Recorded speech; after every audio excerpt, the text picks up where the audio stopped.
बच्चों अब हम लोग यहां से ऑटोमोबाइल ट्रेड का सेट नंबर दूसरा शुरू करते हैं। आपको पता है, मैं एक बार फिर से आप लोगों को एक्सप्लेन कर दूं सारी चीजें। देखो भाई, जितने भी बच्चे मोटर मैकेनिक व्हीकल से है ना, जितने भी बच्चे मोटर मैकेनिक व्हीकल से और या फिर जितने भी बच्चे डीजल मैकेनिक से हैं या फिर जितने भी बच्चे ट्रैक्टर मैकेनिक व्हीकल से हैं, और हो सकता है कि बहुत सारे बच्चे हीट इंजन से भी हों, तो इन सभी के लिए मेन ऑटोमोबाइल सबसे ज्यादा क्वेश्चन पूछता है, मतलब ऑटोमोबाइल के क्वेश्चन सबसे ज्यादा आएंगे। तो मैं आपको यहां पर सेट नंबर दूसरा शुरू कर रहा हूं, जिसमें मैं आपको 75 क्वेश्चन सॉल्व कराने वाला हूं ऑटोमोबाइल के। इसमें जनरल ट्रेड के भी क्वेश्चन रहेंगे, वो भी आप लोगों को सॉल्व करना है, ठीक है। तो आज का पहला क्वेश्चन देखिए क्या है बच्चों। पहला क्वेश्चन बोला जा रहा है, यहां है पहला क्वेश्चन, मैं इसको ऐसे कर दे रहा हूं। बोला जा रहा है कि डियर अनुपात बताइए क्या होता है। इन्होंने बोला है डियर अनुपात बताइए किस रूप में परिभाषित किया जाता है, ठीक है। तो जब भी आपसे बोला जाए कि डियर अनुपात क्या है, तो डियर अनुपात का मतलब होता है, कैपिटल जी का मतलब होता है दांतों की संख्या। लेकिन किसमें सर? दांतों की संख्या हमारा चलित गियर में। तो चलित गियर में दांतों की संख्या ऊपर रखिए और डिवाइड बाई चालक गियर। चालक गियर सर, चालक गियर में दांतों की संख्या नीचे रखिए सर, इसी को बोला जाता है गियर अनुपात। ये दांतों की संख्या के पदों में है, ये दांतों की संख्या के पदों में। लेकिन कई बार अगर ये व्यास के पदों में पूछा जाए तो ऊपर सर, ऊपर जो व्यास होना चाहिए वो भी चलित गियर का ही होना चाहिए। तो चलित गियर का व्यास ऊपर और नीचे बताइए क्या सर? नीचे चालक गियर का व्यास नीचे सर, ये भी हमारा कहीं ना कहीं गियर रेशियो होता है। तो पहला आंसर लिखा है आंतरिक घर्षण के सापेक्ष बाह्य घर्षण, गलत है ना। गति के बारे में लिखा हुआ है आंतरिक व्यास। अब आंतरिक व्यास बाह्य व्यास ये कुछ नहीं होता भैया, अरे गियर में आंतरिक और बाह्य कुछ होता ही नहीं है। तो गियर में क्या होता है? इनपुट और आउटपुट जरूर हो सकता है, बिल्कुल एकदम सही है। अब मैं इनपुट और आउटपुट के बारे में बता दूं बच्चों, ध्यान रखना, जब भी कभी आपसे कहा जाए इनपुट गियर, तो इनपुट गियर जो हम बोलते हैं वो चालक को बोलते हैं, चालक को। लेकिन अगर मैं बात करता हूं कि आउटपुट, तो बच्चों ध्यान रखना, आउटपुट को बोला जाता है सर चलित। आप मेरी बात समझो। तो इनपुट हमारा चालक होता है और आउटपुट बताइए हमारा क्या होता है सर? आउटपुट हमारा होता है चलित। चलिए अब स्पीड के पदों में सुनिए। स्पीड के पदों में उल्टा हो जाता। उल्टा का मतलब यह है कि ऊपर हो जाना चाहिए चालक, है ना, और नीचे बताइए क्या हो जाना चाहिए? नीचे हो जाना चाहिए चलित। एट पॉइंट मैं आपको समझा रहा हूं। अब चालक को बताइए हमने क्या बोला सर? चालक का मतलब होता है ऊपर इनपुट, और चलित का बताइए मतलब क्या होता है? आउटपुट। तो अगर ये क्वेश्चन का आंसर आप स्पीड के पदों में देना चाहेंगे तो मैं ये बोलूंगा कि इनपुट की स्पीड ऊपर और आउटपुट की स्पीड नीचे। तो input speed relative to output speed, ये इस सवाल का सही उत्तर होगा। ये वाला गलत हो जाएगा फिर, output speed relative to input speed, है ना। तो ऑप्शन नंबर सी हमारा सही आना चाहिए। आउटपुट गति के सापेक्ष। बच्चों जो सापेक्ष बोला जाता है ना, हिंदी मीडियम वाले सुना, जिस गति के सापेक्ष बोला जाता है वो हमेशा नीचे होता है। और इंग्लिश मीडियम वाले सुनिए, input speed relative to output speed, बस, ठीक है। तो ऑप्शन नंबर बताइए क्या हो जाएगा? सी वाला आंसर इसका एकदम सही आंसर है। बच्चों अगला सवाल देखिए क्या बोला जा रहा है कि निम्नलिखित में से किसमें जंग नहीं लगता। उन्होंने बोला है कि वो लाइनर बताइए जो जंग नहीं लगता। लाइनर आपने सुना जरूर होगा, लाइनर क्या होता है सर? लाइनर ना मेन सिलेंडर और पिस्टन के बीच लगाया जाता है। कई बार क्वेश्चन आता है कि लाइनर किसके बीच लगाया जाता है, तो कह देना लाइनर जो है सिलेंडर का आंतरिक खोल होता है। सिलेंडर का आंतरिक खोल होता है। तो सिलेंडर का जो आंतरिक खोल होता है मेरे दोस्त, उसी को बताइए हम किस नाम से जानते हैं सर? लाइनर के नाम से जानते हैं, लाइनर के नाम से जानते हैं सिलेंडर का आंतरिक खोल। दूसरी खास बात यह है कि जो हमारे वेट लाइनर होते हैं ना, उसमें जंग लग जाता है। इन्होंने पूछा था किसमें जंग नहीं लगता, तो कह दे रहा ड्राई लाइनर में जंग नहीं लगता, है ना। ड्राई लाइनर में जंग नहीं लगता। इस सवाल का सही उत्तर ऑप्शन नंबर ए के साथ जाना चाहिए। वेट में जंग लग जाता है लेकिन ड्राई लाइनर में जंग नहीं लगता। अब देखो यहां पर सिलेंडर का एक क्रॉस सेक्शन एरिया दिखाई दिया है। बच्चों मैं बता दूं, ये जो दिखाई दिया ना, ये यहां से यहां तक का ये पोर्शन, यही हमारा लाइनर है। लेकिन जब क्रॉस सेक्शन व्यू देखेंगे तो ये दोनों तरफ नजर आएगा, ये दोनों तरफ नजर आएगा, ये दोनों तरफ नजर आएगा, ये देखिए। ओके, अब दूसरी बात ये है कि ये वाटर जैकेट है जो हमारे कह सकते हो सिलेंडर को ठंडा रखने का काम भी करती है, ठीक है। चलो आ जाइए नेक्स्ट, अगला बताइए बच्चों। अगला सवाल क्वेश्चन नंबर 3, बहुत प्यारा सवाल बताया जा रहा है कि बताइए संपीड़न अनुपात क्या होता है। थोड़ा छुप गया है लेकिन वो है वही संपीड़न अनुपात। इंग्लिश मीडियम वाले सुन लीजिएगा, कंप्रेशन रेशियो बोलते हैं। तो किसी भी इंजन का कंप्रेशन रेशियो आरसी होता है VS plus VC. Sir VS plus VC ऊपर और नीचे हमारा होता है VC. Sir VS plus VC ऊपर, नीचे होता है वीसी। सर इसी को हम कंप्रेशन रेशियो बोलते हैं, है ना। सर वीएस प्लस वीसी बताइए क्या होता है, तो कहना वीएस पीएस प्लस वीसी होता है टोटल वॉल्यूम, टोटल वॉल्यूम। और नीचे हमारा वीसी, वीसी इन्होंने क्लियरेंस वॉल्यूम तो दिया ही है। तो बच्चों ऊपर वीएस प्लस वीसी जिसको आप टोटल वॉल्यूम कहते हैं, तो ये जो क्वेश्चन मार्क लगा है सर ये टोटल वॉल्यूम के लिए लगा है। ऑप्शन नंबर बताइए किसके साथ जाएगा, ए वाला उत्तर के साथ जाएगा, ठीक है। और आप लोग को कंप्रेशन रेशियो याद होनी चाहिए। मैंने कई बार बताया कि पेट्रोल इंजन का क्या होता है, डीजल इंजन का क्या होता है। नेक्स्ट आइए बच्चों, अगला सवाल देखिए, चौथा नंबर क्या। चौथा नंबर सवाल बोला जा रहा है कि किसी 4 स्ट्रोक इंजन में चारों स्ट्रोक का क्रम क्या है ना। बच्चों ध्यान रखना, जब भी कभी आप लोग इंजन पढ़ते हो तो इंजन में, किसी भी इंजन में 4 स्ट्रोक होते हैं और चारों स्ट्रोक का प्रॉपर एक क्रम है। सबसे पहला जो स्ट्रोक होता है दैट इज कॉल्ड सक्शन, है ना। सर दूसरा जो स्ट्रोक होता है दैट इज कॉल्ड कंप्रेशन। भाई सक्शन का मतलब होता है चार्ज अंदर आए, कंप्रेशन का मतलब दब जाए, है ना। तीसरा जो स्ट्रोक होता है बच्चों, उस स्ट्रोक का बताइए नाम क्या होता है, पावर। और चौथा जो स्ट्रोक होता है वो होता है जली हुई गैसों को बाहर निकालना। बच्चों उसको हम लोग बोलते हैं exhaust. Suction, compression, power, exhaust है तो उत्तर। सक्शन को कई बार हम लोग इनटेक भी कहते हैं, है ना। इनटेक के बाद कंप्रेशन होना चाहिए, फिर पावर होनी चाहिए, फिर एग्जॉस्ट होना चाहिए। ऑप्शन नंबर बताइए किसके साथ जाएगा, सर आंसर जाएगा ऑप्शन नंबर डी वाले उत्तर के साथ। ये देखिए, ठीक है। चलो नेक्स्ट आइए बच्चों, अगला सवाल बोला जा रहा है कि पेट्रोल का मुख्य संघटक क्या होता है। बच्चों इस सवाल को मैं थोड़ा डिटेल में बताऊंगा क्योंकि मैं डीजल मैकेनिक का दूसरा सेट सॉल्व करा रहा हूं और मुझे लगता है कि मैं आपको यहां पर सही और सटीक नॉलेज दूं जिससे कि इस तरह का कोई भी सवाल आपके एग्जाम में है वो बन जाए, है ना। थोड़ा समय लूंगा वाले सवाल में। पेट्रोल का मुख्य संघटक बताइए क्या होता है। बच्चों याद रखना, जितना भी हमारा पेट्रोल होता है वो 2 चीजों से मिलकर बना होता है। अगर मैं पूछूं पेट्रोल, हाँ इसमें मेन 2 चीजें क्या होती है, तो कह रहा पेट्रोल में मेन जो 2 चीजें पाई जाती हैं उनमें से एक का नाम होता है ऑक्टेन, नॉर्मल ऑक्टेन, है ना। सॉरी नॉर्मल ऑक्टेन ना लिखकर इसको पहले पूरा नाम लिखिए। इसका पूरा नाम होता है आइसो ऑक्टेन, नॉर्मल नहीं, आइसो ऑक्टेन, है ना। तो आइसो ऑक्टेन होता है। और बच्चों ध्यान रखना दूसरा होता है नॉर्मल हेप्टेन। तो पेट्रोल 2 चीजों का मिश्रण होता है हेप्टेन। इनमें से एक होता है तुम्हारा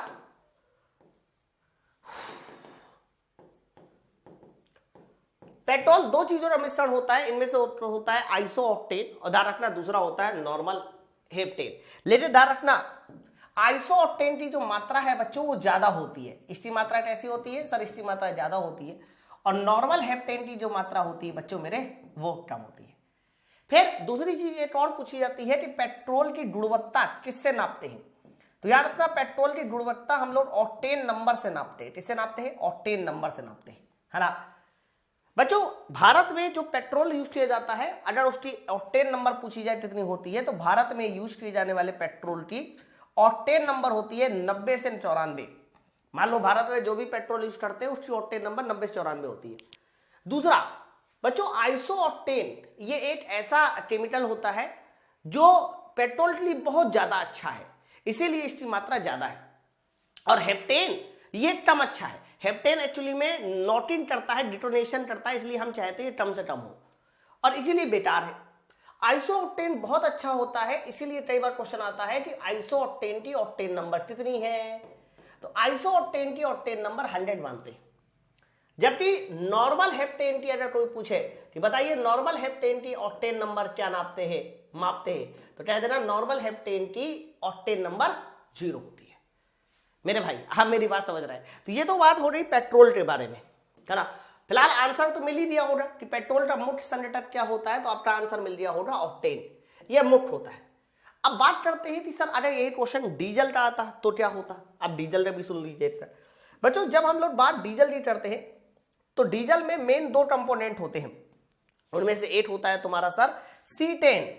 एक क्या होता है सर C10। हालांकि मैं इनके केमिकल फॉर्मूले भी बता सकता हूं, लेकिन तुम लोग के एग्जाम में केमिकल फॉर्मूले नहीं आएंगे। तो डीजल में एक मेन होता है C10 और दूसरा होता है अल्फा मिथाइल नेफ्थलीन, है ना। Alpha methyl naphthalene. Alpha methyl naphthalene ये हमारा कह सकते हो दूसरा होता है नेफ्थलीन, ध्यान रखिएगा। तो डीजल दो चीजों से मिलकर बना होता है, एक सीटेन होता है, दूसरा बताइए क्या होता है सर, दूसरा होता है हमारे पास अल्फा मिथाइल नेफ्थलीन। सीटेन की मात्रा हमारे डीजल में ज्यादा होती है और अल्फा मिथाइल नेफ्थलीन की बताइए मात्रा क्या होती है, कम होती है। ध्यान रखना। इसके अलावा डीजल की गुणवत्ता किससे नापी जाती है, तो कह देना डीजल की गुणवत्ता नापी जाती है सीटेन नंबर से। किससे, सीटेन नंबर से। भारत में जो डीजल यूज होता है उसकी सीटेन नंबर बता दो, तो भारत में जो डीजल यूज होता है उसकी सीटेन नंबर होती है 40 से 55। कितनी होती है सर, 40 से 55 होती है। अब मैंने एक बार ये डिटेल बता दी, दोबारा नहीं बताऊंगा, जब जब मुझे कुछ नया दिखाई दे रहा मैं पूरा बताऊंगा। अरे आइए, सीटेन बच्चों, जब सीटेन की रेटिंग पूछी जाती है कि क्योंकि ये हमें चाहिए, ये अच्छी फ्यूल होता है, तो सीटेन की रेटिंग 100 देते हैं, यानी सीटेन का सीटेन नंबर 100। और अल्फा मिथाइल नेफ्थलीन बच्चों ध्यान रखना, अल्फा मिथाइल नेफ्थलीन का जो सीटेन नंबर होता है या रेटिंग होती है वो 0 देते हैं, जैसे ऑक्टेन नंबर उसी तरह से सीटेन नंबर। हरा, तो फिलहाल आप लोगों को सारी बातें एकदम क्लियर कट समझ में आ रही होगी। आगे बढ़ते हैं नेक्स्ट क्वेश्चन, बताइए 6वां नंबर। बच्चों क्वेश्चन नंबर 6 आपके सामने बोला जा रहा है कि टू स्ट्रोक इंजन की अपेक्षा सर, टू स्ट्रोक इंजन की अपेक्षा 4 स्ट्रोक इंजन का मूल्य क्यों अधिक होता है। बहुत बढ़िया सवाल है ना बच्चों, मूल्य दाम है ना। चलो मैं मूल्य आपको समझाने के लिए लिख दे रहा हूं, कॉस्ट के मामले में ध्यान रखना, जो 4 स्ट्रोक इंजन होते हैं सर उनकी कॉस्ट ज्यादा होती है। 4 स्ट्रोक इंजन की कॉस्ट ज्यादा होती है और 2 स्ट्रोक इंजन की कॉस्ट कम होती है। पता है ऐसा क्यों होता है? याद रखना, ये जो 4 स्ट्रोक इंजन होते हैं ना मेरे दोस्त, इसमें ना वाल्व मैकेनिज्म होती हैं। इसमें क्या होती है सर, इसमें वाल्व मैकेनिज्म होती है, जबकि 2 स्ट्रोक इंजन में उसी के स्थान पे क्या होते हैं सर, पोर्ट होते हैं। और वाल्व मैकेनिज्म को कंट्रोल करने के लिए ढेर सारे छोटे छोटे पार्ट्स लगाए जाते हैं, मतलब अच्छा खासा खर्चा आ जाता है। तो 4 स्ट्रोक इंजन की स्ट्रक्चर कॉम्प्लेक्स होती है ना। इसीलिए इस सवाल का जो सही आंसर जाएगा वो ऑप्शन नंबर सी के साथ जाने वाला है। इसकी संरचना अधिक जटिल होती है सर, 4 स्ट्रोक इंजन की संरचना अधिक जटिल होती है, इसीलिए ध्यान रखना इसकी जो कॉस्ट होती है ना, जो खरीदने का खर्चा होता है वो भी ज्यादा आता है। ठीक है, तो ऑप्शन नंबर बताइए कौन सा हो जाएगा, सी। नेक्स्ट आइए 7वां नंबर सवाल देखिए क्या बोला जा रहा है कि सुपर चार्जिंग, नाम सुना है नहीं सुना, बताइए। सुपर चार्जिंग, टर्बो चार्जिंग, इनके नाम सुने नहीं सुने। अब देखो पहली बार क्वेश्चन आया तो मुझे बताना पड़ेगा भाई अच्छे से, सुपर चार्जिंग क्या होता है, टर्बो चार्जिंग क्या होता है। तो जैसे कि मान लीजिए मैंने आपके सामने इस तरह से एक सिलेंडर और पिस्टन बनाकर दिखा दिया सर, मैंने यहां सिलेंडर और पिस्टन बनाकर दिखा दिया, ध्यान से सुनना। और यहां पर मैंने इस तरीके से देखिए एक इनलेट वाल्व की जगह छोड़ दी और एक एग्जॉस्ट वाल्व की जगह छोड़ दी। मान लीजिए यहां पर इनलेट वाल्व लगा है और यहां पर मान लीजिए एग्जॉस्ट वाल्व लगा है, ये बताइए क्या होता है, स्पार्क प्लग होता है, ऐसे ही ना। अब सुनो ध्यान से बच्चों, इनलेट वाल्व जहां पर लगाया जाता है वहां पर एक पाइप भी लगाया जाता है सर, इस पाइप का बताइए नाम क्या होता है सर, इस पाइप का नाम होता है इनटेक मैनीफोल्ड। क्या नाम होता है इसका सर, इसका नाम होता है इनटेक मैनीफोल्ड, ध्यान रखो। जबकि ये जो हमारा एग्जॉस्ट वाल्व है सर, यहां पर भी एक पाइप लगाया जाता है जिससे जली हुई गैसें बाहर निकल जाती है सर, इस पाइप का बताइए नाम क्या होता है सर, इस पाइप का नाम होता है एग्जॉस्ट मैनीफोल्ड, एग्जॉस्ट मैनीफोल्ड। अब आपने 2 नाम जरूर सुने होंगे, एक होता है सुपर चार्जिंग, एक होता है टर्बो चार्जिंग, सुना है? देखो बहुत सारे गाड़ियां आती रहती हैं, हर गाड़ी में कहीं पर लिखा रहता है engine, super charge engine, turbo charge engine. तो बच्चों उसका मतलब क्या होता है समझो। जब हम बात करते हैं सुपर चार्जिंग की, तो सुपर चार्जिंग में ये जो इनटेक मैनीफोल्ड है ना बच्चों, इनटेक मैनीफोल्ड में हम एक कॉम्प्रेसर लगा देते हैं। क्या लगा देते हैं इनटेक मैनीफोल्ड में? कॉम्प्रेसर। ये कॉम्प्रेसर है हाँ, ये क्या है सर, ये कॉम्प्रेसर है। तो जब इनटेक मैनीफोल्ड में कॉम्प्रेसर लगा देते हैं तो आने वाली जो हवा है उसका प्रेशर बढ़ जाता है बच्चों, आने वाली हवा का प्रेशर बढ़ जाता है, इसी को बोला जाता है सुपर चार्जिंग, है ना। तो सुपर चार्जिंग क्या होती है, तो कहना सुपर चार्जिंग का मतलब होता है कि आने वाली हवा का प्रेशर बढ़ जाए, या फिर आप सीधा सीधा कहिए सुपर चार्जिंग में कंप्रेसर लगाते हैं, कंप्रेसर लगाने से आने वाली हवा का प्रेशर बढ़ जाता है, ज्यादा हवा अंदर आती है। जबकि अगर बात करते हैं टर्बो चार्जिंग की, तो टर्बो चार्जिंग में हम एग्जॉस्ट मैनिफोल्ड में, ये एग्जॉस्ट मैनिफोल्ड है ना, इसमें क्या फिट कर देते हैं बच्चों? सर इसमें फिट कर देते हैं टरबाइन। क्या फिट कर देते हैं? टरबाइन। तो एग्जॉस्ट मैनिफोल्ड में टरबाइन फिट कर देते हैं। और बच्चा मेरे जब टरबाइन फिट की जाती है तब इस प्रोसेस को बताइए किस नाम से जाना जाता है? टर्बो चार्जिंग के नाम से जानते हैं। तब इसको बोला जाता है टर्बो चार्जिंग। अब ऑप्शन पढ़ लो, सुपर चार्जिंग क्या है? पहला आंसर लिखा है इंक्रीजिंग द चार्ज टेम्परेचर, गलत। सुपर चार्जिंग पूछा है, इंक्रीजिंग द चार्ज प्रेशर, ये सही है। स्पीड ऑफ इंजन, ये सब गलत है। Sir increasing the charge pressure, pressure को बढ़ा देना, कंप्रेसर लगा के प्रेशर को बढ़ा देना, that is called super charging. ठीक है, तो ऑप्शन नंबर बी सवाल का सही उत्तर है। नेक्स्ट है ये लो, अगला सवाल ही टर्बो चार्जिंग का है कि टर्बो चार्जिंग कंप्रेसर किसके द्वारा संचालित होता है? अरे भाई, टर्बो चार्जिंग कंप्रेसर किसके द्वारा संचालित होता है? टरबाइन के द्वारा संचालित होता है। टरबाइन क्या करता है कि जली हुई गैसें जैसी निकलती है ना, देखो यहां से जली हुई गैसें ऐसे निकलेंगी, है ना बच्चों, जैसे जली हुई गैसें निकलेंगी ना तो टरबाइन की शाफ्ट को घुमा देंगी और फिर वही पावर को हम दोबारा उठा के यहां ले आएंगे।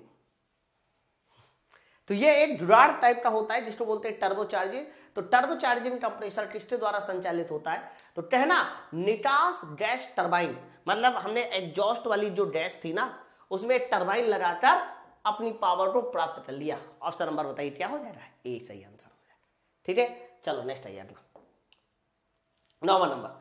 मेरे भाई 9वां नंबर बोला जा रहा है कि फ्यूल के जलने से जो प्रेशर बनता है उसे क्रैंक शाफ्ट तक कौन पहुंचाता है? देखो जैसे कि मान लीजिए तुम्हारे पास ये कंप्रेसर है, सॉरी पिस्टन और सिलेंडर है। अब यहां फ्यूल जलेगा और जैसे ही फ्यूल जलेगा दोस्त मेरे तो यहां प्रेशर बनेगा, प्रेशर बनेगा। जैसे ही मेरे दोस्त प्रेशर बनेगा तो प्रेशर बनने के बाद ये प्रेशर क्रैंक शाफ्ट तक कौन पहुंचाएगा? क्रैंक शाफ्ट तक कैसे पहुंचेगी? तो बच्चों मेरे ये जो प्रेशर है ना, इस प्रेशर को पिस्टन पे डाला जाता है। ये पिस्टन है ना, और जैसे ये पिस्टन पे पड़ेगा तो पिस्टन पे पड़ने के बाद फिर ये प्रेशर जाके क्रैंक शाफ्ट तक आएगा। तो फ्लाई व्हील गलत है, कैम शाफ्ट दूसरी होती है भाई। कैम शाफ्ट ये नहीं होती, कैम शाफ्ट वाल्व को ऑपरेट करती है, कैम शाफ्ट वाल्व को ऑपरेट करती है। इसका सही आंसर जाना चाहिए बच्चा पिस्टन के साथ, है ना। तो ऑप्शन नंबर बताइए किसके साथ जाएगा? बी वाला उत्तर हो जाएगा, पिस्टन। नेक्स्ट आइए 10वां नंबर सवाल बोला जा रहा है कि सबसे अधिक हल्का और वाष्पशील द्रव क्या है? बेहतरीन सवाल है बच्चों। सबसे अधिक हल्का, हल्का का मतलब होता है जिसकी डेंसिटी बहुत कम हो, जिसकी डेंसिटी बहुत कम हो। और वाष्पशील भैया जिसकी डेंसिटी कम हो रही वो ऑटोमेटिक वाष्पशील होगा। तो याद रखना है जो हमारा डीजल होता है ना सर, डीजल की डेंसिटी 850 के आसपास होती है, मात्रा किलोग्राम पर मीटर क्यूब, किलोग्राम पर मीटर क्यूब। गैसोलीन, गैसोलीन की डेंसिटी वही लगभग 750 किलोग्राम 760 किलोग्राम पर मीटर क्यूब होती है। लेकिन पेट्रोल की डेंसिटी जो है वो 720 से लेकर 750 के आसपास होती है। तो इन तीनों लिक्विड में ध्यान रखना जो सबसे हल्का होता है और जो भाई डेंसिटी जिसकी सबसे कम होगी सर वही सबसे ज्यादा वाष्पशील भी होगा। तो इनमें से सबसे हल्का सबसे ज्यादा वाष्पशील कौन होता है? सर पेट्रोल होता है, ऑप्शन नंबर ए के साथ। नेक्स्ट आइए अगला बताइए बच्चों। बोला जा रहा है कि निम्नलिखित में से किस जगह पे क्लीयरेंस वैल्यूम छोड़ा जाता है? आप बताओ वो जगह बताइए जहां पर क्लीयरेंस वैल्यूम छोड़ा जाता है। जैसे कि मैंने आपसे कहा कि मेरे पास ये रहा तुम्हारे पास पिस्टन, है ना, और आपको पता है कि पिस्टन के ऊपर एक लाइन यहां पर खींची जाती है, एक लाइन यहां खींची जाती है। ये हमारा कनेक्टिंग रॉड। बच्चों ध्यान रखना ये जो लाइन होती है ना जिसके ऊपर पिस्टन नहीं जा सकता वो कहलाती है टीडीसी, और ये लाइन बताइए क्या कहलाती है? बीडीसी, है ना। टीडीसी के ऊपर का जितना भी आयतन होता है सर वो कहलाता है क्लीयरेंस वैल्यूम, और टीडीसी के नीचे का बताइए आयतन क्या कहलाता है? सर ये कहलाता है स्विफ्ट वैल्यूम, जिसमें पिस्टन हमारा आगे पीछे चलता है। तो प्रश्न ये था कि निम्नलिखित में से किस जगह पे क्लीयरेंस वैल्यूम छोड़ा जाता है? अरे भैया क्लीयरेंस वैल्यूम यही तो हिस्सा है ना, तो टीडीसी के ऊपर छोड़ा जाता है। हालांकि इन्होंने जो आंसर लिखा है वो टीडी के पास लिखा है, तो ये भी उत्तर सही हो सकता है ना।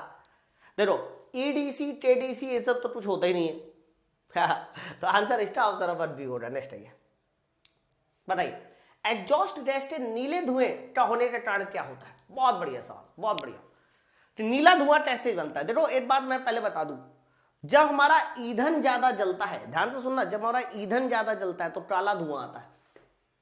देखो सुनिए ध्यान से, जब ईंधन ज्यादा जलता है, ईंधन जलता है, तो बताइए कौन सा धुआं आता है? काला धुआं आता है ना।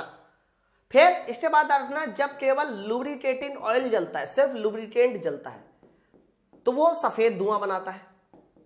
और इस बात को याद रखना जब ईंधन प्लस लुब्रिकेंट जलता है, ईंधन के साथ लुब्रिकेंट भी जलता है साथ में, तो बताइए वो कैसा धुआं बनाता है? तो सर वो बनाता है तुम्हारा नीला।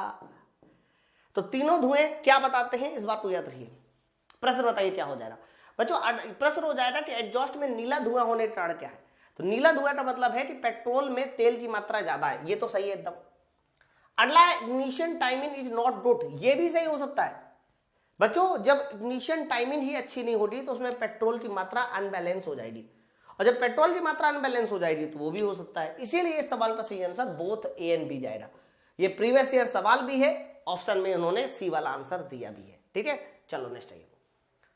इंजन ऑयल में से कौन सा धुआं दिखाई देता है? देखो सिर्फ इंजन ऑयल लिखा है, अकेले इंजन ऑयल लिखा है, तो जब अकेले इंजन ऑयल पूछा जाएगा तो हमेशा ध्यान रखना कौन सा धुआं बताना है? सर सफेद धुआं बताना है बच्चों। अगर सिर्फ ईंधन कहता, सिर्फ ईंधन, तो याद रखना सिर्फ ईंधन में आपको बताना है काला धुआं।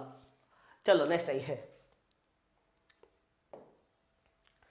अगला सवाल बच्चों, क्वेश्चन नंबर 14 देखिए, ये कार्बोरेटर का क्वेश्चन है। हीट इंजन के संदर्भ में कार्बोरेटर एक ऐसा उपकरण है जिसका उपयोग किया जाता है ना। पहले आप मुझे बताओ, कार्बोरेटर का उपयोग आप पेट्रोल इंजन में करते हो कि डीजल इंजन में करते हो? तो कहना जो हमारे कार्बोरेटर होता है बच्चा, जिसका मेन काम होता है एयर और फ्यूल का मिक्सचर अंदर भेजना, तो एयर और फ्यूल का मिक्सचर अंदर भेजना, सर यही मेन काम कार्बोरेटर का होता है। किस अनुपात में बेचता है? अनुपात हमेशा याद रखना, एयर और फ्यूल रेशियो होता है 15:1, मतलब एयर 15 होगा और फ्यूल हमारा 1 होगा, एयर फ्यूल रेशियो 15:1। ठीक है, तो मिक्स करके इंजन के अंदर, सिलेंडर के अंदर भेजना, ये कार्बोरेटर का काम है। तो पहला पॉइंट लिखा, दहन कक्ष से प्रवेश से पहले ईंधन को स्वच्छ करना ना। सर इंजन को ठंडा करना ये भी नहीं है, वायु और ईंधन को सही अनुपात में मिलाना, ये सही हो सकता है। सिर्फ और सिर्फ मुझे ऑप्शन नंबर सी समझ में आया, जो कार्बोरेटर का एक मुझे काम लगा, और बाकी ईंधन को स्वच्छ करना, इंजन को ठंडा करना, ये सब थोड़ी ना है यार। तो ऑप्शन नंबर बताइए कौन सा हो जाएगा? सी इस सवाल का सही आंसर होगा, जो कार्बोरेटर का एक फंक्शन है, ऑप्शन नंबर सी। नेक्स्ट आइए, बताओ बच्चों 12वां सवाल बोला जा रहा है बेवल प्रोटेक्टर। देखो डीजल मैकेनिक इन ट्रेडों में ना जनरल ट्रेड के भी कुछ सवाल आएंगे, जैसे कि मेजरमेंट पूछा ही जाएगा, गियर पूछा ही जाएगा। सवाल देखिए क्या है, बेवल प्रोटेक्टर का उपयोग हम लोग किस लिए करते हैं? तो बेवल प्रोटेक्टर एक मेजरिंग डिवाइस है, और याद रखना इसका उपयोग करते हैं एंगल मेजरमेंट में। ठीक है, एंगल मापने में। तो एंगल मापने में हम लोग ध्यान रखना किसका इस्तेमाल करते हैं? सर बेवल प्रोटेक्टर का इस्तेमाल करते हैं एंगल मापने में। सर इसका लीस्ट काउंट पूछा जाता है। हाँ, तो बेवल प्रोटेक्टर का जब भी कभी तुमसे लीस्ट काउंट पूछा जाए, तो बताइए बेवल प्रोटेक्टर का लीस्ट काउंट क्या है? तो आपको बताना है 8/12 डिग्री, या फिर आपको बताना है 5 मिनट। ध्यान रखिएगा। तो पहला आंसर लिखा है कोणों को मापने में, भाई एकदम सही है। श्यानता नहीं, मानक नहीं नहीं नहीं, ये सब गलत है। कोणों को मापने के लिए हम लोग बेवल प्रोटेक्टर का इस्तेमाल कर सकते हैं, ऑप्शन नंबर 8। नेक्स्ट आइए बच्चों, अगला सवाल लिखा हुआ है 6 पहिया वाहनों में ध्रुवों की बताइए संख्या क्या? एक्सेल की संख्या पूछ रहा है 6 पहिया वाहन में। तो जैसे कि 2 पहिया वाहन होता है, 2 व्हीलर्स होते हैं, 4 व्हीलर्स होते हैं। तो 4 व्हीलर में सबको पता है कि 2 एक्सेल होते हैं, एक हमारा फ्रंट एक्सेल होता है, दूसरा हमारा रेयर एक्सेल होता है।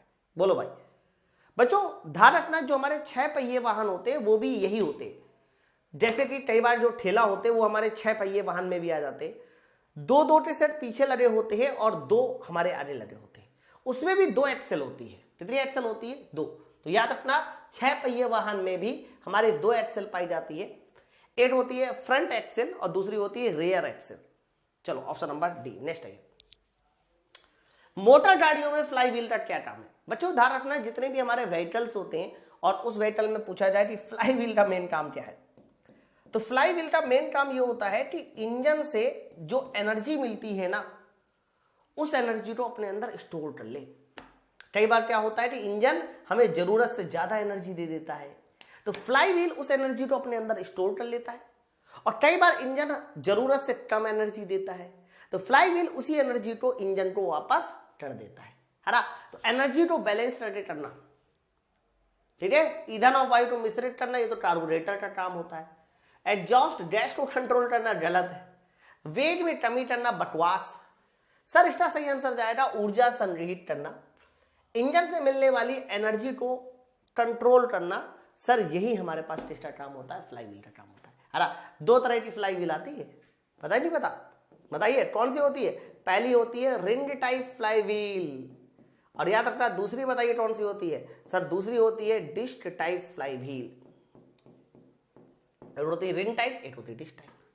चलो बच्चों नेक्स्ट है 18वां नंबर सवाल देखो क्या बोला जा रहा है। 18 नंबर बोला जा रहा है कि किसे गियर का बैकलेस कहा जाता है। इनमें से बताइए वो कौन है जिसे गियर का बैकलेस कहते हैं, है ना, पुच्छट भी बोलते हैं इसको हिंदी में।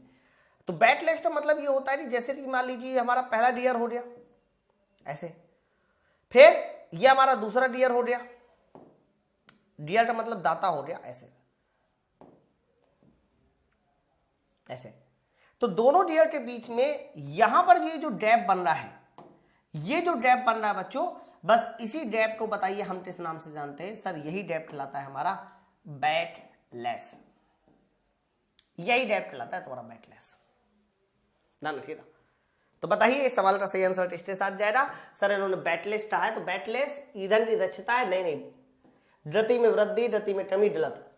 क्लियरेंस बिटवीन मेल्टिंग टीथ, हाँ मिलने वाले गियरों के बीच में, मिलने वाले दांतों के बीच में जो गैप होता है सर, उसी गैप को बताइए किस नाम से जाना जाता है, बैकलेस के नाम से जानते हैं। Option number B. नेक्स्ट है अगला, बताओ बच्चों अगला सवाल बोला जा रहा है 19, बहुत प्यारा सवाल है ना, और कई बार ये रिपीट हुआ सवाल भी है।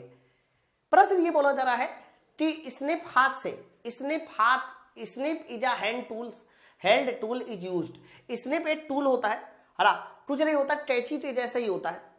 स्निप थोड़ा कैंची से मॉडिफाइड होता है ना। स्निप टूल की मदद से हम धातुओं को मोड़ सकते हैं, काट सकते हैं, ठीक है।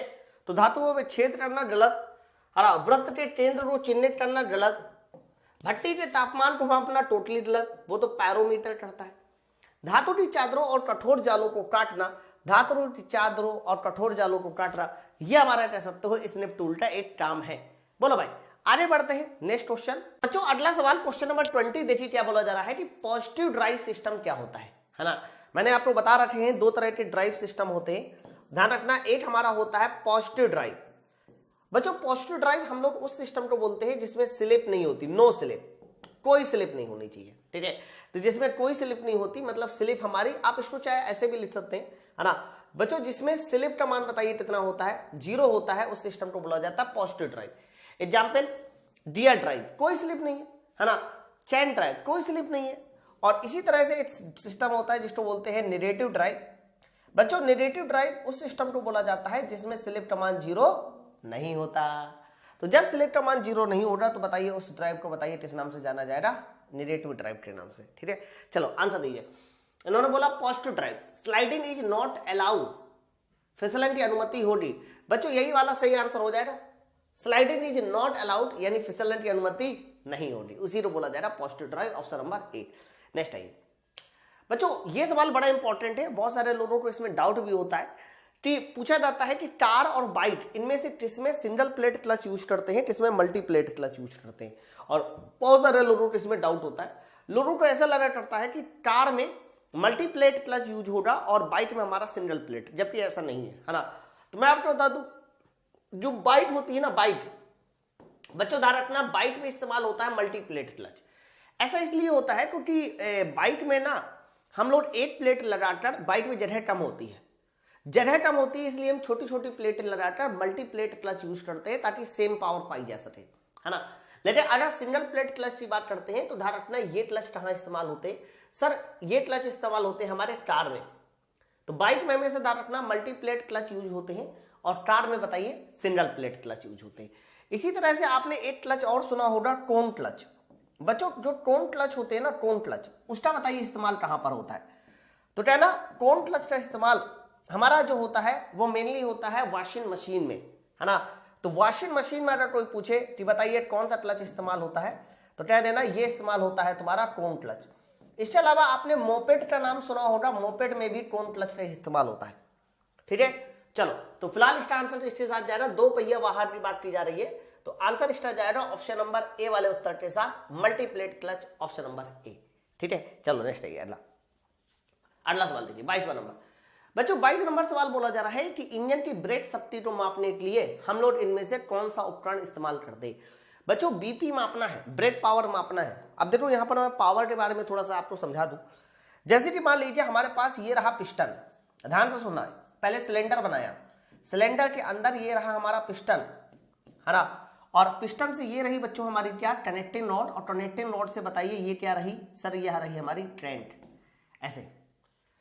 तो बच्चों होता क्या है कि जब हमारे पास इंजन अंदर या फ्यूल अंदर जलता है, बच्चों फ्यूल अंदर जलेगा तो अंदर जली हुई गैसें आएंगी, और जली हुई गैसें आएंगी तो एक पावर मिलेगी पिस्टन पे, है ना। धारकना पिस्टन पे जो पावर मिलती है ना सर, पिस्टन पे मिलने वाली पावर को हम लोग आईपी कहते हैं। आईपी, आईपी का मतलब होता है इंडिकेटिंग पावर। कौन सी पावर, इंडिकेटिंग पावर। तो पिस्टन पे मिलने वाली पावर को बोला जाता है आईपी, और आईपी का नाम क्या होगा सर, इंडिकेटिंग पावर, ना रखिएगा। इसके अलावा बस यही पावर जो है हमारी कहां पर पहुंचती है सर, ये पावर पहुंचती है ट्रैंक में। कहां पर, ट्रैंक में। और ध्यान रखना ट्रैंक में जो पावर मिलती है बताइए वो हमारी कौन सी होती है सर, वो होती है बीपी। बीपी का बताइए नाम क्या होगा, तो कह देना ये होता है ब्रेक पावर, है ना। तो ट्रैंक शाफ्ट पे मिलने वाली पावर हमारी ब्रेक पावर होती है, जबकि पिस्टन पे मिलने वाली पावर हमारी इंडिकेटिंग पावर होती है। ठीक है, अब सवाल ये है कि इन दोनों को निकालते कैसे भैया। तो ब्रेक पावर को निकालने का तरीका क्या होता है, तो कहना बीपी निकालने का फॉर्मूला होता है सर, एक फॉर्मूला इस्तेमाल करते हैं 2π/NT/60। ठीक है, बीपी, तो बीपी बराबर फॉर्मूला हो जाता है 2π/NT/60, टी इंटू ओमेगा से निकाला जाता है एक्चुअली में। तो 2π/NT/60 ये हम लोग निकालते हैं, बीपी का फॉर्मूला है, ब्रेक पावर निकालने का फॉर्मूला है। जबकि जब इंडिकेटिंग पावर निकालनी होती है बच्चों तो कुछ नहीं होता, इंडिकेटिंग पावर निकालने के लिए हमें मीन इफेक्टिव प्रेशर यानी एक एवरेज प्रेशर, आप कम शब्दों में समझो एक एवरेज प्रेशर, और इस एवरेज प्रेशर के साथ जो मल्टीप्लाई किया जाता है बच्चों वो वीएस मतलब स्विफ्ट वैल्यूम, है ना। तो एवरेज प्रेशर का मल्टीप्लाई अगर हमने स्विफ्ट वैल्यूम में करा दिया तो ये बताइए हमारी क्या निकाल जाती है सर, ये निकलाती है आईपी। ठीक है, तो आप लोगों को बीपी और आईपी निकालने का फॉर्मूला एकदम क्लियर होना चाहिए। फिलहाल इसका जो आंसर जाएगा वो डायनोमोमीटर के साथ जाएगा, ऑप्शन नंबर ए के साथ जाएगा। ब्रेक पावर निकालने का जो फॉर्मूला होता है वो हमारा डायनोमोमीटर होता है। ठीक है, आगे देखिए अगला सवाल, क्वेश्चन नंबर 23। बच्चों क्वेश्चन नंबर 23 बोला जा रहा है, बहुत प्यारा सवाल है, ये सेफ्टी का क्वेश्चन है ना। देखो आप लोग के एग्जाम में ट्रेड वगैरह भी है, प्रश्न लिखा हुआ है निम्नलिखित कथनों पर विचार कीजिए। कथन 1 देखिए क्या बोला जा रहा है, यहां से कथन 1 शुरू है ना। कार्बन डाइऑक्साइड गैस ज्वलन में सहायक होती है, जबकि दूसरा लिखा है कथन दूसरा लिखा है ऑक्सीजन गैस ज्वलन में सहायक नहीं होती। आपको बताना है इन दोनों स्टेटमेंट में से कौन सा स्टेटमेंट तुम्हारा सही है, कौन सा गलत है। अब आपने ये कहानी बचपन में सुनी होगी, मैं बताता हूं बच्चों। ऑक्सीजन और CO2 के बारे में आपने 1-2 बातें सुनी होगी जो कॉमन होती है। क्या बातें सुनी है मैं बताता हूं बच्चों। ध्यान रखना, जो हमारी ऑक्सीजन होती है ना उसके बारे में बोला जाता है कि ऑक्सीजन वो गैस होती है जो जलने में सहायक होती है। ऑक्सीजन वो गैस होती है जो भाई साहब जलने में सहायक होती है, लेकिन स्वयं जलती नहीं है। इस बात को याद रखना, ऑक्सीजन जलने में तो सहायक होती है लेकिन मेरे दोस्त स्वयं कभी जलती नहीं है। जबकि CO2 के बारे में सुनिए सर, CO2 एक ऐसी गैस होती है जो जलाने में सहायक नहीं होती, है ना। जलाने में सहायक नहीं होगी, कहीं पर आग लग गई है CO2 छोड़ दोगे तो जलाने में सहायक नहीं होगी। लेकिन हाँ, ये CO2 जो है स्वयं जरूर जलती है, स्वयं जरूर जलती है। ओके, तो ये बड़ी इंपॉर्टेंट बात है जो मैंने आपको बताई, इसको याद करके रखिएगा। प्रश्न ये था कार्बन डाइऑक्साइड गैस ज्वलन में सहायक होती है, गलत। आप बताओ कार्बन डाइऑक्साइड ज्वलन में क्या सहायक होती है, नहीं, ऑक्सीजन सहायक होती है। अगला ये कथन दूसरा, ऑक्सीजन गैस ज्वलन में सहायक नहीं होती। लो ये भी गलत हो गया, ऑक्सीजन गैस तो ज्वलन में सहायक होती है। ठीक है, तो इसका मतलब ये हुआ कि दोनों स्टेटमेंट हमारे गलत हो गए। तो बताइए सही आंसर किसके साथ जाएगा, ऑप्शन नंबर डी वाले उत्तर के साथ जाएगा सर, दोनों स्टेटमेंट हमारे गलत है। नेक्स्ट आइए अगला बच्चों, क्वेश्चन नंबर 24 बोला जा रहा है कि पेट्रोल इंजन का संपीड़न अनुपात डीजल इंजन की तुलना में क्या होता है। हाँ, बहुत बढ़िया सवाल। सुनो, आप इसको याद कर लेना, जब भी कभी आपसे पूछा जाए कि पेट्रोल इंजन का बताइए सर कंप्रेशन रेशियो कितना होता है, तो कहना पेट्रोल इंजन का कंप्रेशन रेशियो 6 से 12 होता है। कितना होता है? 6 से 12। लेकिन अगर यही डीजल इंजन का कंप्रेशन रेशियो पूछा जाए कि बताइए डीजल इंजन का कंप्रेशन रेशियो कितना होता है बच्चों, तो वो होता है 16 से 22, है ना। तो डीजल इंजन का कंप्रेशन रेशियो ज्यादा होता है। डीजल इंजन साइज में बड़ा होता है, हैवी होता है, और हैवी होता है इसलिए इसका कंप्रेशन रेशियो ज्यादा है। तो पेट्रोल इंजन का संपीड़न अनुपात क्या है? डीजल इंजन से कम। डीजल इंजन से कम, ये सवाल का सही आंसर हो जाएगा less than diesel engine, option number A. Next है अगला। पेट्रोल इंजन में ईंधन और वायु के दहन के द्वारा किसके द्वारा किया जाता है? बहुत बढ़िया सवाल। इन्होंने बोला है कि जब हम पेट्रोल इंजन पढ़ते हैं सर, तो ईंधन और वायु का दहन इनमें से किसके द्वारा होता है? हाँ सर, ईंधन का मतलब हो गया फ्यूल और वायु मतलब एयर। तो बच्चों इन्होंने साफ साफ लिखा है कि एयर और फ्यूल का जो दहन है, बताइए इनमें से किसके द्वारा होता है? लेकिन किसमें? पेट्रोल इंजन में। तो बच्चों पेट्रोल इंजन में गैस लाइटर होता है क्या दहन करने के लिए? नहीं, कार्बोरेटर होता है ना बच्चों। कार्बोरेटर ना दहन नहीं करता, कार्बोरेटर जो है एयर और फ्यूल का मिक्सचर अंदर भेजता है, वो भी होमोजीनियस मिक्सचर। बात समझो। लेकिन दहन करने का बताइए काम कौन करता है? सर दहन करने का काम करता है मेरे दोस्त स्पार्क प्लग। कौन करता है? स्पार्क प्लग काम करता है। तो इस सवाल का बताइए सही उत्तर किसके साथ जाएगा? ऑप्शन नंबर डी के साथ जाने वाला है, स्पार्क प्लग के साथ जाएगा। नेक्स्ट आइए अगला। 26 नंबर सवाल बोला जा रहा है कि निम्नलिखित में से क्या कार्बोरेटर का एक भाग नहीं है? इन्होंने बोला है कि इनमें से क्या कार्बोरेटर का एक भाग नहीं है। अरे बच्चों तभी आप कार्बोरेटर की स्ट्रक्चर देखिए, तो कार्बोरेटर के भाग में स्ट्रेनर होता है, छलनी, जो एयर की मात्रा को छान देता है। थ्रॉटल वाल्व होता है, थ्रॉटल वाल्व जो आप लोग बाइक में ऐसे घुमाते हो ना, वही थ्रॉटल वाल्व है। कभी वो ज्यादा खुलता है, कभी वो कम खुलता है। फ्लोट चैम्बर भी होता है। लेकिन ये जो इंडक्टर कॉइल होती है ना बच्चों, ये इंडक्टर कॉइल ये कार्बोरेटर का हिस्सा ही नहीं होता। याद रखना, इंडक्टर कॉइल स्पार्क प्लग का हिस्सा होता है।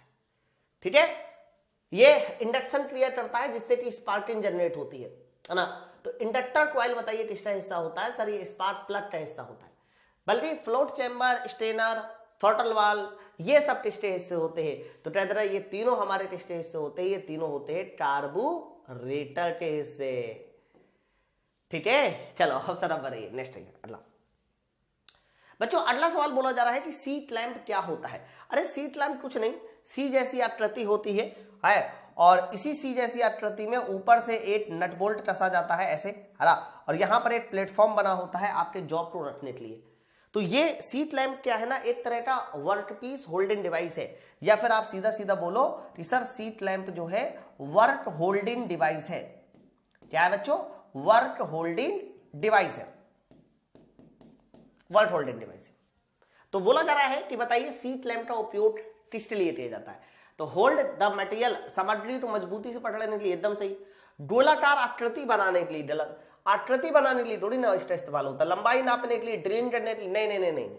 सीट लैंप का मेन इस्तेमाल होता है कि आपके वर्क पीस को अच्छे से मजबूती से पकड़ने के लिए, है ना। तो आंसर बताइए किसके साथ जाएगा? ऑप्शन नंबर ए सवाल का सही आंसर हो रहा है। ये वर्क पीस होल्डिंग डिवाइस है, वर्क होल्डिंग डिवाइस जिसको बोलते हैं। नेक्स्ट आइए बच्चों, अगला सवाल 28 नंबर लिखा हुआ है, what is the use of a try square? आप मुझे बताओ ट्राई स्क्वायर का इनमें से यूज क्या है? ये ट्राई स्क्वायर बनाया गया, है ना। बच्चों ध्यान रखना, ये जो ट्राई स्क्वायर है उसमें एक पार्ट ब्लेड होता है, दूसरा पार्ट स्टॉक होता है।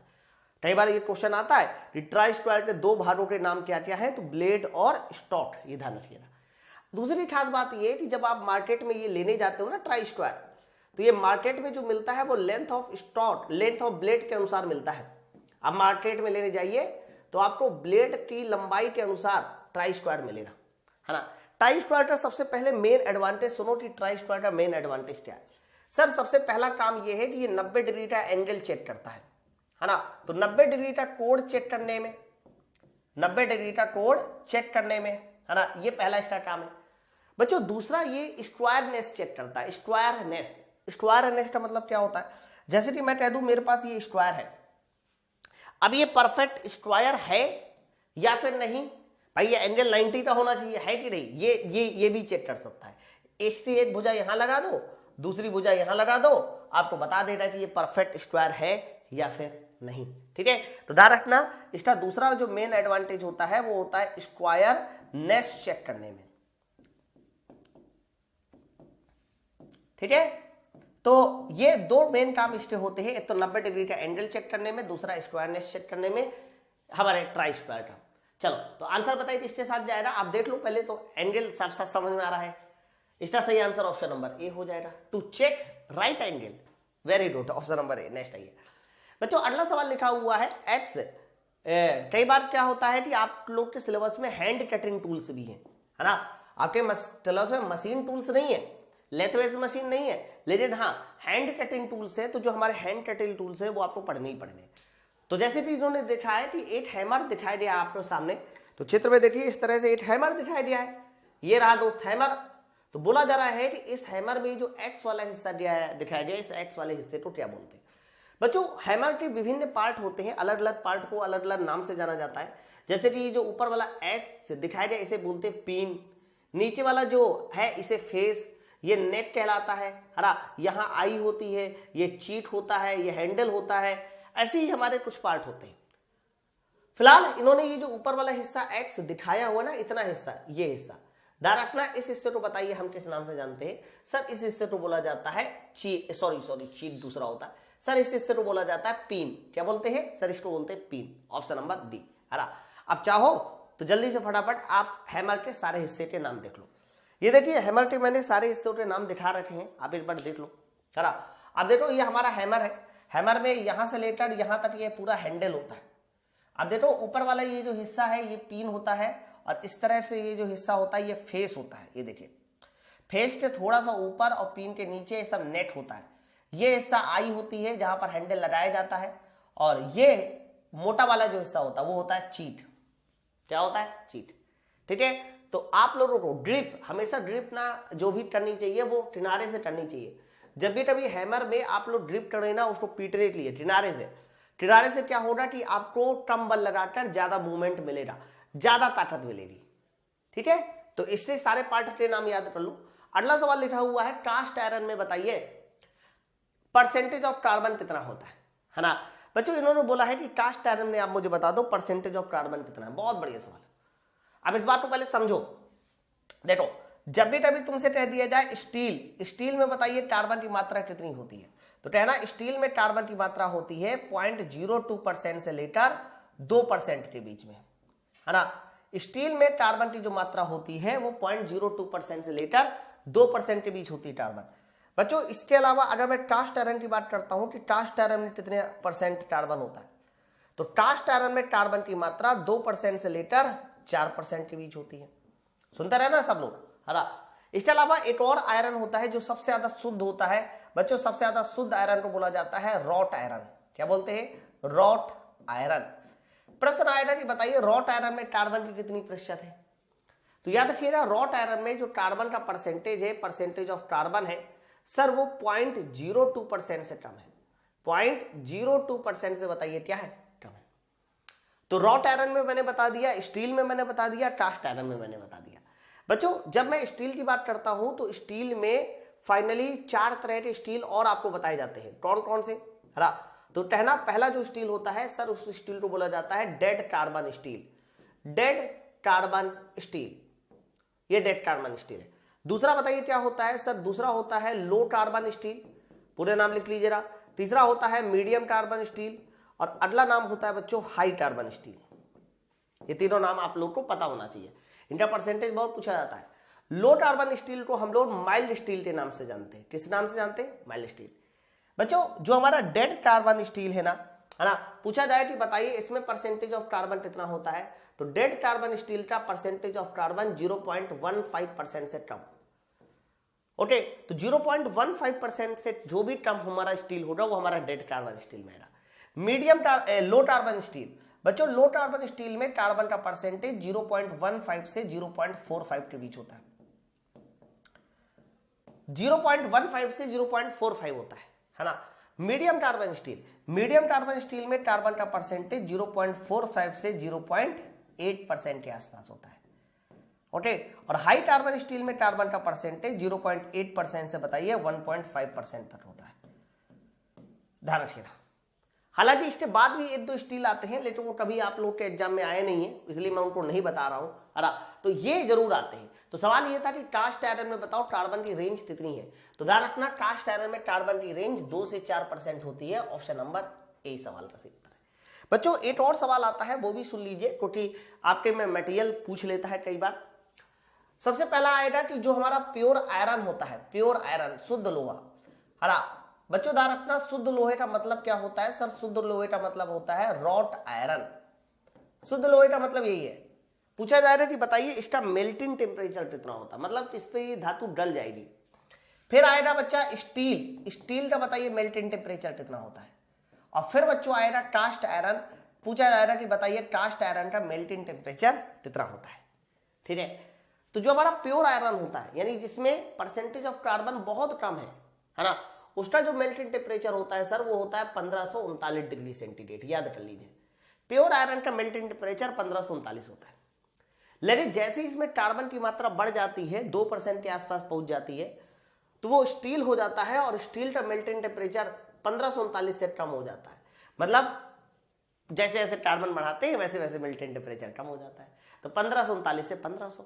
कास्ट आयरन में कार्बन की मात्रा और ज्यादा है, मेल्टिंग टेम्परेचर और कम हो जाता है 1250 डिग्री सेंटीग्रेड। तो ये इंपॉर्टेंट आयरन है, इनके मेल्टिंग टेम्परेचर जरूर याद रखिए। अब देखो एक और सवाल आता है बच्चों, प्रश्न पूछा जाता है कि किसी भी लोहे में मैक्सिमम परसेंटेज ऑफ कार्बन कितना हो सकता है। अरे प्रश्न आएगा कि किसी भी लोहे में मैक्सिमम परसेंटेज ऑफ कार्बन कितना हो सकता है, चाहे वो स्टील हो, चाहे रॉट आयरन हो, कोई भी हो। बच्चों आप कोई भी लोहा लेके आ जाइए, किसी भी लोहे में जो मैक्सिमम परसेंटेज ऑफ कार्बन हो सकता है मेरे दोस्त, वो ज्यादा से ज्यादा कितना हो सकता है? तो वो ज्यादा ज्यादा हो सकता है 6.67%। अरे किसी भी लोहे में इतना ही परसेंटेज कार्बन हो सकता है, इससे ज्यादा किसी में भी नहीं हो सकता। तो जब इससे ज्यादा ही नहीं हो सकता तो 9% वाला उत्तर तो ऑटोमेटिक गलत हो गया, 12% वाला भी गलत हो गया। ठीक है, तो ये जो डिटेल मैंने दी है लोहे के बारे में, ये जरूर याद रखो क्योंकि बहुत ज्यादा इंपॉर्टेंट है। चलो आ जाइए नेक्स्ट, ये भी बड़ा इंपॉर्टेंट है, वी ब्लॉक। ये भी हैंड टूल्स में आता है आपके सिलेबस में। Hand tools, hand cutting tools और वर्कपीस होल्डिंग डिवाइस, ये सब है।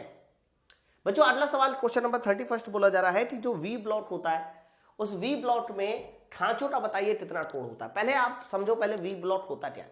अरे जैसे कि आप चित्र में देखिए ये वी ब्लॉक क्या है, जैसे कि यहां देखिए चित्र में मैंने यहां पर एक वी ब्लॉक बनाते दिखाया, ये है मान लीजिए वी ब्लॉक। वी ब्लॉक में हमें क्या करना होता है कि इसमें कोई भी सर्कुलर जॉब ऐसे रख दीजिए, है ना। तो बच्चों ये सर्कुलर जॉब को पकड़ने के काम में आती है। लेकिन जब सर्कुलर जॉब को हम पकड़ते हैं ना तो ऊपर से यू क्लैंप भी लगाते हैं। क्या लगाते हैं? You clamp. अरे जैसे सी क्लैंप होता है वैसे यू क्लैंप भी होता है। ठीक है, तो ये देखिए ये क्या है, तो कह देना ये पूरा का पूरा हमारा वी ब्लॉक है और इसमें सर्कुलर जॉब को पकड़ने के लिए हमने क्या लगा रखा है सर? यू क्लैंप लगा रखा है, यू क्लैंप। ठीक है, तो वी ब्लॉक का ये जो एंगल होता है, ये एंगल कितना होता है? तो कह देना वी ब्लॉक का ये जो एंगल होता है मेरे दोस्त, ये एंगल, तो कहना ये एंगल सर होता है 90 डिग्री।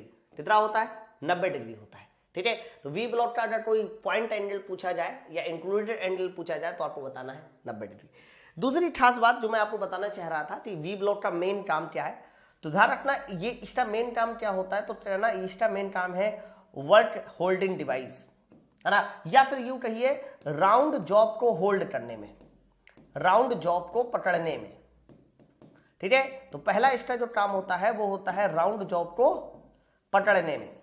जितने भी हमारे राउंड जॉब होते हैं वो पकड़ने में हम वी ब्लॉक का इस्तेमाल करते हैं, है ना। दूसरा इसका जो काम होता है बच्चा वो होता है मार्किंग करने में। जैसे कि हमें मार्किंग करनी है जॉब में, सर्कुलर जॉब में, तो हम पकड़ेंगे ना। ठीक है, तो ये एक तरह का कह सकते हो मार्किंग करने में, मार्किंग करने में, है ना, ये भी इसका मेन काम हो सकता है। दूसरा होता है सेंटर फाइंड करने में। वी ब्लॉक की मदद से हम लोग किसी सर्कुलर जॉब का सेंटर भी फाइंड कर सकते हैं, सेंटर फाइंड करने में। तो इन सब जगह पे हम लोग वी ब्लॉक का इस्तेमाल करते हैं। ठीक है, अकेले वी ब्लॉक जॉब को नहीं पकड़ सकता, वी ब्लॉक के साथ हमें यू क्लैंप भी लगाना पड़ेगा। बिना यू क्लैंप की मदद से वो जॉब नहीं पकड़ पाएगा। चलो आ जाइए नेक्स्ट 32। बच्चों 32 नंबर सवाल, ये बहुत ज्यादा रिपीटेड क्वेश्चन है, आप इसको कैटेगरी में इंपॉर्टेंट, मोस्ट इंपॉर्टेंट लेगा। 1 माइक्रोन किसके बराबर होता है? बच्चों जब हम कहते हैं 1 माइक्रोन, तो पहले तो आप लोगों को मैं बता दूं कि 1 माइक्रोन में कितना मीटर होता है। सर 1 माइक्रोन में होता है 10⁻⁻⁶ मीटर। लेकिन उन्होंने जो पूछा है मुझसे वो mm में पूछा है, तो भैया mm में बनाने के लिए मुझे 10⁻³ का मल्टीप्लाई करना पड़ेगा। जैसे ही मीटर को mm बनाएंगे 10⁻³ से मल्टीप्लाई कर देंगे और मेरे दोस्त ये जो आंसर जाएगा वो 10⁻³ mm। अब 10⁻³ mm वाला उत्तर कौन सा है? तो कहना ऑप्शन नंबर सी इस सवाल का सही आंसर हो जाएगा 10⁻³ mm। -3 को हम 8/8000 भी कह सकते हैं। वर्नियर डेप्थ गेज का अल्पतमान कितना है? बहुत प्यारा सवाल। मतलब जो वर्नियर कैलिपर होता है या वर्नियर डेप्थ गेज है उसका लीस्ट काउंट बता दो। तो जनरली जब कुछ भी ना दिया जाए कि उसमें कितने खाने हैं क्या है, कुछ ना दिया जाए और डायरेक्ट आपसे पूछा जाए कि बताइए सर उसका लीस्ट काउंट कितना होना चाहिए, तो सीधा सीधा कहना कि वर्नियर कैलिपर का लीस्ट काउंट जो है 0.02 mm होता है। कितना होता है सर? 0.02 mm होता है। ये इस सवाल का सही आंसर जाएगा। जब कुछ भी ना दिया जाए तब ये बताना है। अगर यहां पर उसके खानों की संख्या दी जाती तो हम लोग सवाल का आंसर गलत उल्टा मतलब बदल सकते थे, है ना। जैसे कि अभी मैं बताता हूं क्या, जैसे कि वाला सवाल देखिए 34 नंबर। बच्चों 34 नंबर सवाल की खूबी क्या है? इन्होंने बोला है कि एक वर्नियर कैलिपर की मेन स्केल में 19 mm की दूरी को वर्नियर स्केल के 20 बराबर भागों में बांटा गया। देखो भाई जब भी कभी इस तरह के सवाल आपके सामने आए तो एक चीज हमेशा ध्यान रखना, जब भी कभी इस तरह का डेटा लिखा हुआ मिले कि 19 mm की दूरी को 20 बराबर भागों में बांटा गया, वर्नियर स्केल के 20 बराबर भाग है, तो जितने भी वर्नियर स्केल के भाग होते हैं, जैसे कि वर्नियर स्केल के यहाँ 20 भाग है, तो बच्चों जितने भी वर्नियर स्केल के भाग होते हैं आप सीधा सीधा लीस्ट काउंट निकालते समय आप बोलोगे 1/n। क्या बोलोगे? 1/n बोलोगे। और जैसे आप 1/n बोलेंगे तो 1/n का मतलब होगा 8/20, यानी वर्नियर कैलिपर के 20 भाग, वर्नियर खाने में 20 भाग, 8/20 कर दो, वही उसका लीस्ट काउंट होगा। मेरे भाई जैसे आप 8/20 करेंगे तो बताइए यहां पर कितना आ जाएगा? 0.05 हो जाएगा। तो इस सवाल का जो सही आंसर जाएगा वो कितना जाएगा? 0.05 जाएगा। अब आपके मन में आएगा 0.02 क्यों लिया? बच्चों 0.02 स्टैंडर्ड है। जितने भी मार्केट में ज्यादातर वर्नियर कैलिपर आते हैं उनके वर्नियर खानों में 50 खाने होते हैं या वर्नियर स्केल में 50 खाने होते हैं। बच्चों 50 खाने की वजह से ही जब हम इसका लीस्ट काउंट निकालते हैं ना, तो ध्यान रखना इसका जो लीस्ट काउंट निकलता है वो 8/50 निकलता है और 8/50 को सॉल्व करने पर 0.02 mm ही आएगा। अब मेरी बात समझ पा रहे हैं ना? ओके, इसीलिए ये आंसर दिया जाता है। लेकिन जब भी कभी इस तरह के सवाल ना हो और आपके डेटा से सवाल सॉल्व करना हो तो ध्यान रखना जितने भी वर्नियर कैलिपर में खाने हैं बस उन्हीं खानों का 1/n कर दो। चलो नेक्स्ट है, बताइए क्वेश्चन नंबर 35। बच्चों 35 नंबर बोला जा रहा है कि जब डक्टिलिटी और मशीनेबिलिटी से को कौन सा हीट ट्रेड विधि से सुधारा जा सकता है? बहुत बढ़िया सवाल। इन्होंने बोला है कि आप बताइए कोई जॉब जो डक्टाइल नहीं है ना ही मशीनेबल है, लेकिन बताइए इनमें से कौन सा वो हीट ट्रीटमेंट वाला मेथड है जिससे हम उसको सुधार सकते हैं, है ना, यानी जॉब को सॉफ्ट कर सकते हैं। सीधा सीधा सवाल ये बोला जा रहा है कि उनमें से वो हीट ट्रीटमेंट वाला मेथड बताइए जिसमें हम जॉब की सॉफ्टनेस बढ़ा दें, है ना। देखो हार्डनिंग और टेम्परिंग ये तो हो ही नहीं सकते, इनका उद्देश्य ही अलग है। नॉर्मलाइजिंग और अनिलिंग हो सकता है, क्योंकि नॉर्मलाइजिंग भी जॉब को सॉफ्ट करता है और अनिलिंग भी जॉब को सॉफ्ट करता है। लेकिन मेरे भाई इसका आंसर नॉर्मलाइजिंग मत लगाइएगा, अनिलिंग लगाइएगा, क्योंकि अनिलिंग जॉब को नॉर्मलाइजिंग की अपेक्षा ज्यादा सॉफ्ट करता है, ज्यादा मशीनेबल करता है। अब मेरी बात समझ पा रहे हैं ना?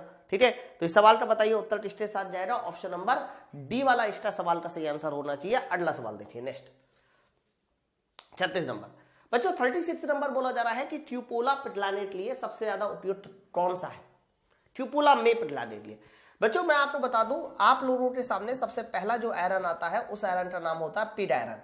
सर पिग आयरन का नाम होता है कच्चा लोहा, और जब भी कभी हमें कच्चा लोहा बनाना होता है, कच्चा लोहा बनाना होता है तो याद रखना हमें जो फर्नेस यूज करनी है वो ब्लास्ट फर्नेस यूज करनी होती है।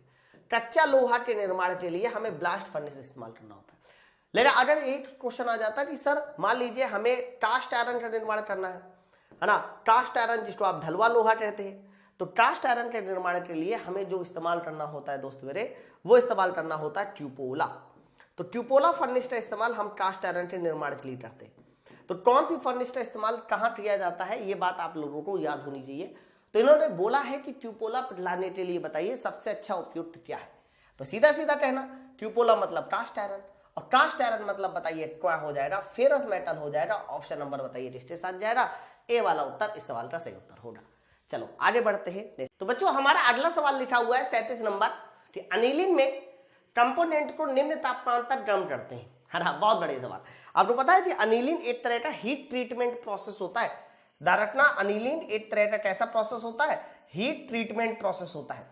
हम लोग पहले क्या करते हैं कि अनिलिन को अपर क्रिटिकल टेम्परेचर के ऊपर गर्म करते हैं, क्रिटिकल टेम्परेचर के ऊपर गर्म करते हैं। और बच्चों गर्म करने के बाद उसको कहाँ ठंडा करते हैं, तो हम लोग उसको फर्नेस का मतलब हो गया भट्टी में ठंडा करते हैं। याद रखना, जब भी कभी भट्टी में ठंडा होता है तो वो हमारी होती है स्लो कूलिंग। क्या होती है सर, स्लो कूलिंग होती है।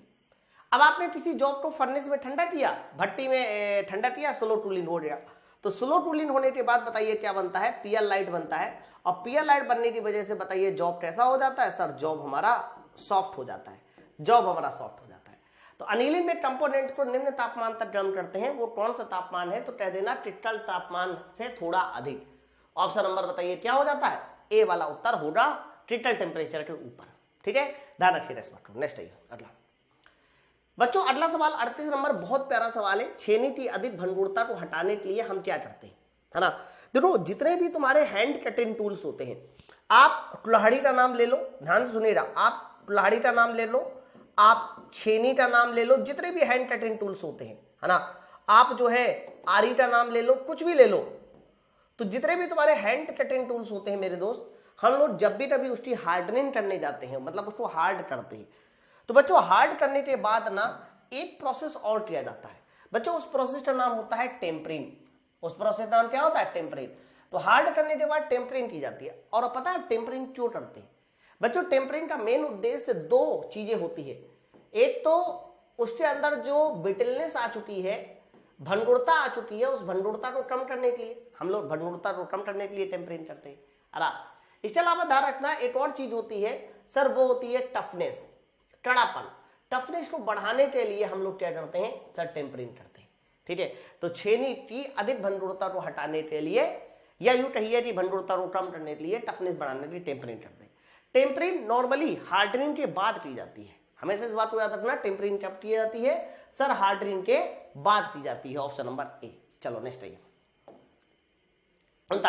39 नंबर सवाल बोला जा रहा है, निम्नलिखित में से किन पृष्ठ कठोरीकरण में द्वित शीतलन की कोई आवश्यकता नहीं होती। बताइए इनमें से वो कौन सरफेस हार्डनिंग वाला प्रोसेस है जिसमें क्विक कूलिंग करने की आवश्यकता नहीं है। बच्चों आपको मैं बता दूं सरफेस हार्डनिंग क्या होती है, सुनो जरा ध्यान से कायदे के साथ। जैसे कि मेरे पास ये कोई जॉब है और मैं ये चाहता हूं कि इस जॉब की जो सरफेस है बच्चों वो हार्ड हो जाए। मेरे पास ये कोई जॉब है और इस जॉब की मैं चाहता हूं कि ये जो सरफेस है सर, ये सरफेस हमारी हार्ड हो जाए। तो जॉब की सरफेस हार्ड होने के लिए हमें सरफेस हार्डनिंग करनी होती है। क्या करनी होती है सर, सरफेस हार्डनिंग करनी होती है। ये तीन तरह की होती है सर। सबसे पहली जो सरफेस हार्डनिंग होती है उसका नाम है कार्बोराइजिन। कार्बोराइजिन का मतलब है कि अंदर कार्बन का पेनिट्रेशन करना। दूसरी जो सरफेस हार्डनिंग होती है सर उसका नाम है नाइट्राइडिन। और तीसरी जो सरफेस हार्डनिंग है सर, उस सरफेस हार्डनिंग का नाम बता दो सर। तीसरी जो सरफेस हार्डनिंग होती है उसका नाम होता है साइनाइडिन। ठीक है, साइनाइडिन मतलब जब आप कार्बन अंदर डालते हो तो वो हमारा होगा कार्बोराइजिन, हाँ। नाइट्रोजन अंदर डालते हो नाइट्राइडिन, और जब कार्बन और नाइट्रोजन दोनों अंदर डालते हो वो हमारा होगा साइनाइडिन। बच्चों याद रखना इन तीनों मेथड में नाइट्राइडिन एक ऐसा मेथड होता है जिसमें गर्म करने के बाद, नाइट्रोजन के अंदर डालने के बाद हमें क्विक कूलिंग करने की जरूरत नहीं है। बिना क्विक कूलिंग का ही उसकी हार्डनिंग हो जाएगी। तो नाइट्राइडिन में हमें कभी भी क्वेंचिंग या क्विक कूलिंग करने की जरूरत नहीं पड़ती। जबकि फ्लेम हार्डनिंग, इंडक्शन हार्डनिंग, इन सब में हमें गर्म पानी की सहायता से क्वेंचिंग करने की जरूरत पड़ेगी तभी हार्ड होगा। फ्लेम हार्डनिंग में क्या होता है सर, फ्लेम हार्डनिंग में हम लोग फ्लेम का इस्तेमाल करते हैं, ज्वाला इस्तेमाल करते हैं। क्या इस्तेमाल करते हैं, फ्लेम। फ्लेम क्या होती है, जैसे वेल्डिंग टॉर्च से फ्लेम निकलती है ना, ज्वाला। इंडक्शन हार्डनिंग में क्या करते हैं कि किसी जॉब को हम क्वाइलों के बीच रख देते हैं, जो हमारी क्वाइल्स होती है ना, और जैसे ही करंट फ्लो करते गर्म हो जाता है। लेकिन इनमें भी पानी से ठंडा करना होता है, इसमें भी ठंडा करना होता है, कार्बोराइजन में भी पानी से ठंडा करना होता है, लेकिन नाइट्राइडिन में पानी से ठंडा नहीं करना। धीरे धीरे भी ठंडा करोगे, बहुत धीरे धीरे भी ठंडा करोगे, तब भी वो हार्ड हो जाएगा। नेक्स्ट आइए 44, ट्रांसफार्मर किस पे काम करता है? वेरी इंपॉर्टेंट, और आप लोगों के लिए तो बहुत ज्यादा इंपॉर्टेंट है, क्योंकि ट्रांसफार्मर के बारे में मैं 2-4 बातें बताता हूं जो आप लोग की ट्रेड से संबंधित है ना। बच्चों आप लोग को ध्यान रखना, ट्रांसफार्मर सबसे पहले तो मैं बता दूं ये केवल और केवल एसी वोल्टेज में काम करता है। किसमें काम करता है? तो कह देना ये काम करता है सिर्फ से एसी वोल्टेज में, डीसी वोल्टेज में ट्रांसफार्मर काम ही नहीं करता। सर ट्रांसफार्मर 2 तरह के होते हैं, कौन कौन से 2 तरह के होते हैं? तो कहना पहला जो तरह होता है उस तरह को बोला जाता है स्टेप अप, दूसरा जो होता है बच्चों उसको बोला जाता है स्टेप डाउन। ये देखो सर स्टेप अप ट्रांसफार्मर क्या होता है? तो कहना ये वो ट्रांसफार्मर होता है जिसमें वोल्टेज बढ़ता है ना। स्टेप डाउन वो ट्रांसफार्मर होता है जिसमें वोल्टेज घटता है। सर स्टेप अप जो ट्रांसफार्मर होता है ना, उसमें प्राइमरी कॉइल में फेरो की संख्या कम होती है, और याद रखना सेकेंडरी कॉइल में फेरो की संख्या सर ज्यादा होती है। ओके, प्राइमरी में कम, सेकेंडरी में ज्यादा। स्टेप डाउन क्या होता है? सर स्टेप डाउन वो ट्रांसफार्मर होता है जिसमें प्राइमरी में फेरो की संख्या ज्यादा होगी मेरे दोस्त, और सेकेंडरी में फेरो की संख्या कम। अब मेरी बात को समझ पा रहे हैं ना, है ना? तो इस तरीके से हमने कहा कि ये 2 तरह के ट्रांसफार्मर होते हैं, स्टेप अप स्टेप डाउन। दूसरी खास बात क्या है कि ट्रांसफार्मर का उपयोग क्या है? जैसे कि आप स्टेप अप ट्रांसफार्मर सुनिए, सर स्टेप अप का मतलब होता है जो वोल्टेज बढ़ा दे। ओके, तो ध्यान रखना ये ट्रांसफार्मर ज्यादातर हम यूज करते हैं आईसी इंजन में।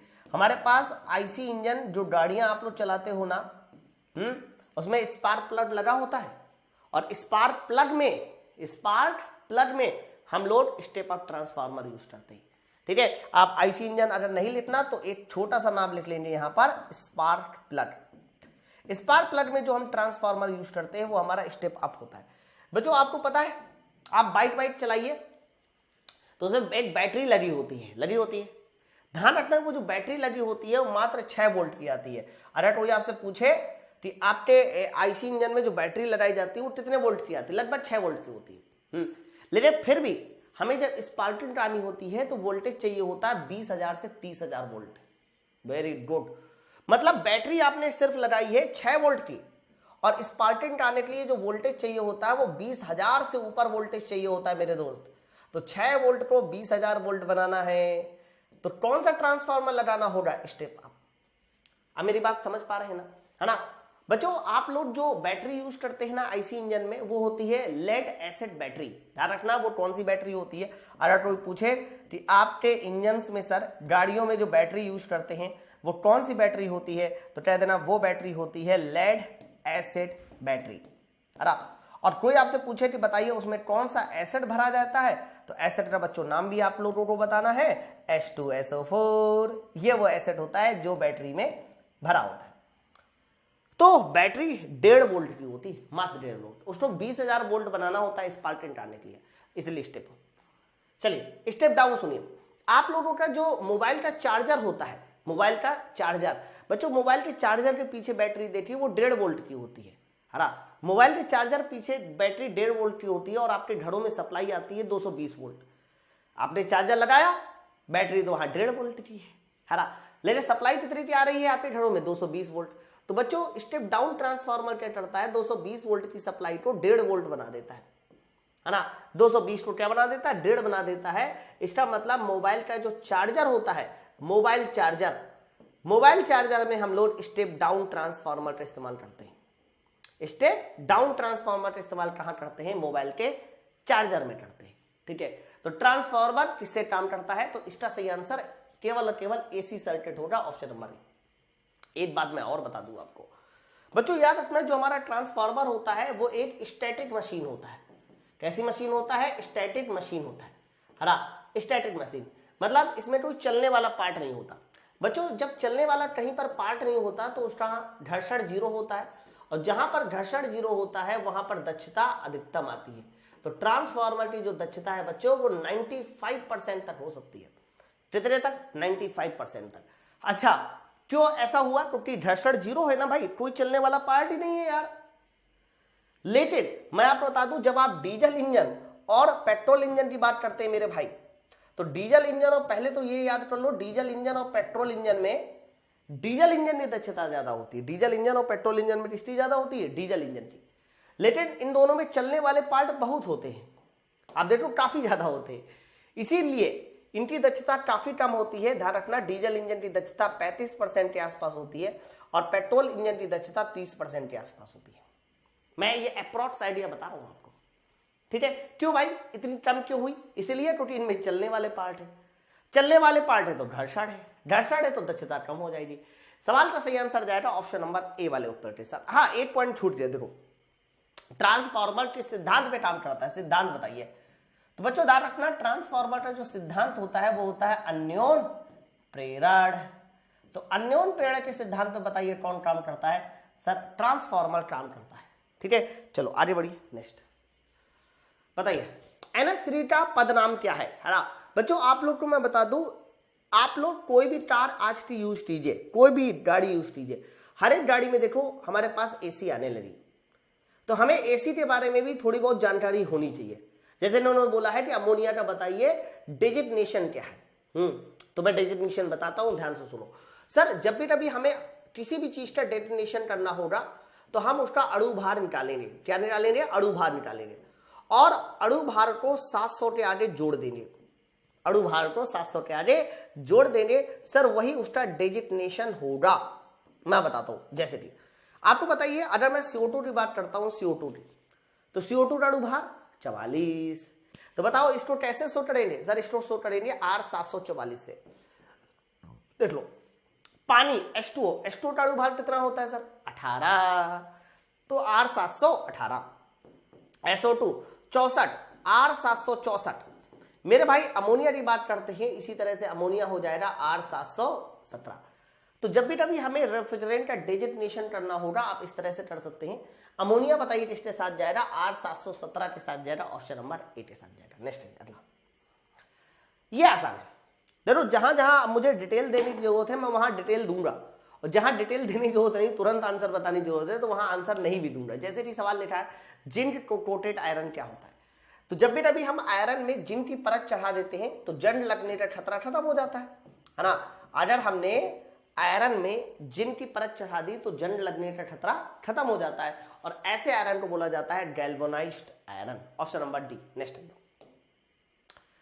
ये सवाल बढ़िया है ना, आपके इंजन का सवाल है। क्लच का उपयोग निम्नलिखित में से किस कार में करते हैं? इन्होंने बोला है कि बताइए क्लच का उपयोग इनमें से किस कार में करते हैं, है ना। बच्चों क्लच के बारे में तो आप सब लोगों को पता होगा कि क्लच का मतलब ये होता है कि जब हम लोग गाड़ी चलती है तो बार बार हमें शाफ्ट को जोड़ना और हटाना होता है, यानी इंगेज और डिसएंगेज करना होता है, वहां क्लच इस्तेमाल करते हैं। बात समझे?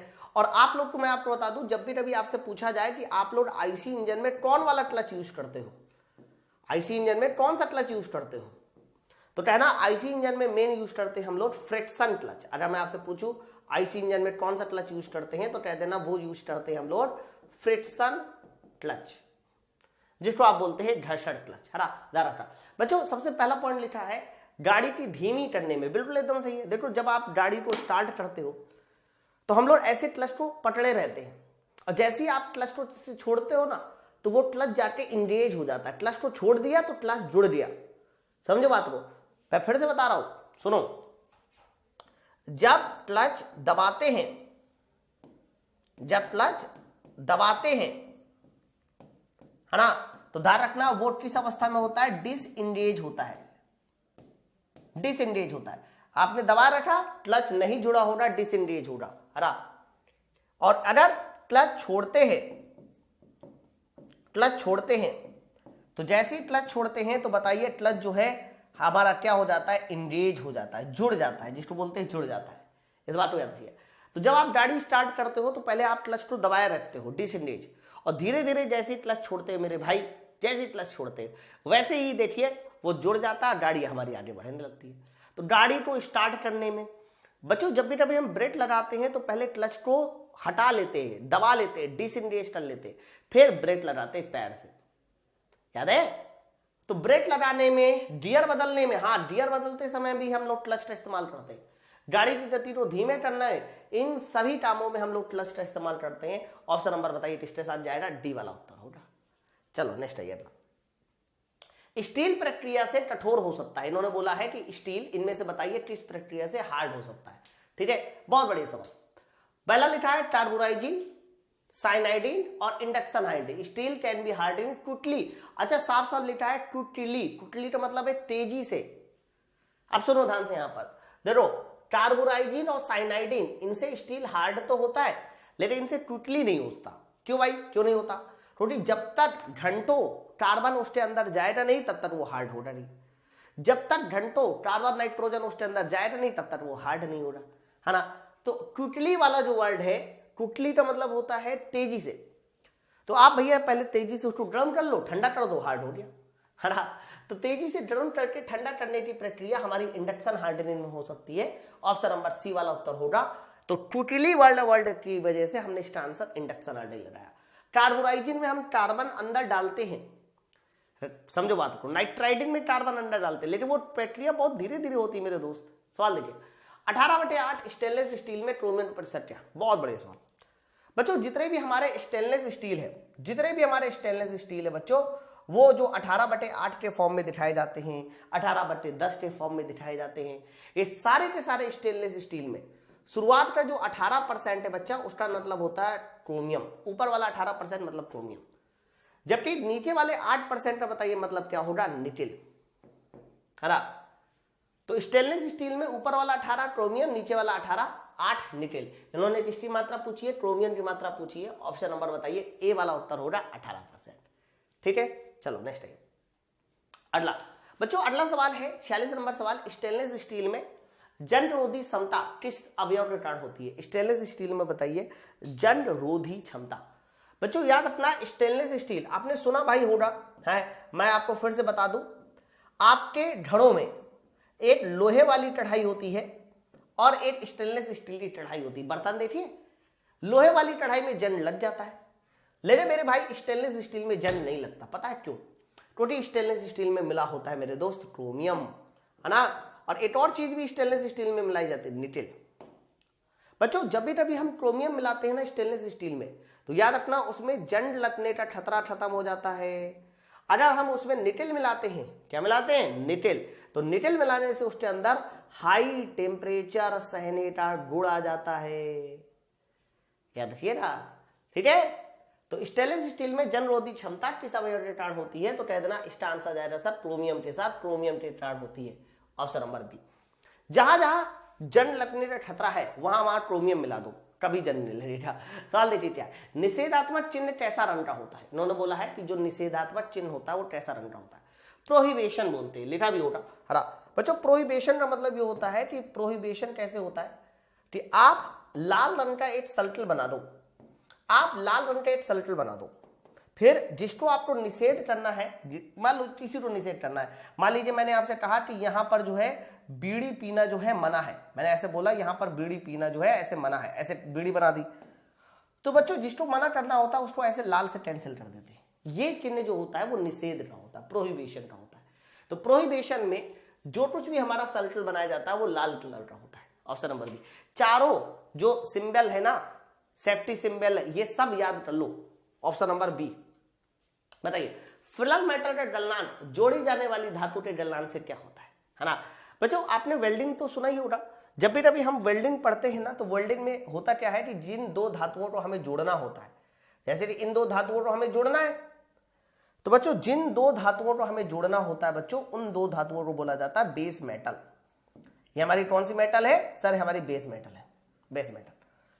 बच्चों बेस मेटल को जोड़ने के लिए कई बार हमें एक्स्ट्रा धातु की जरूरत पड़ती है।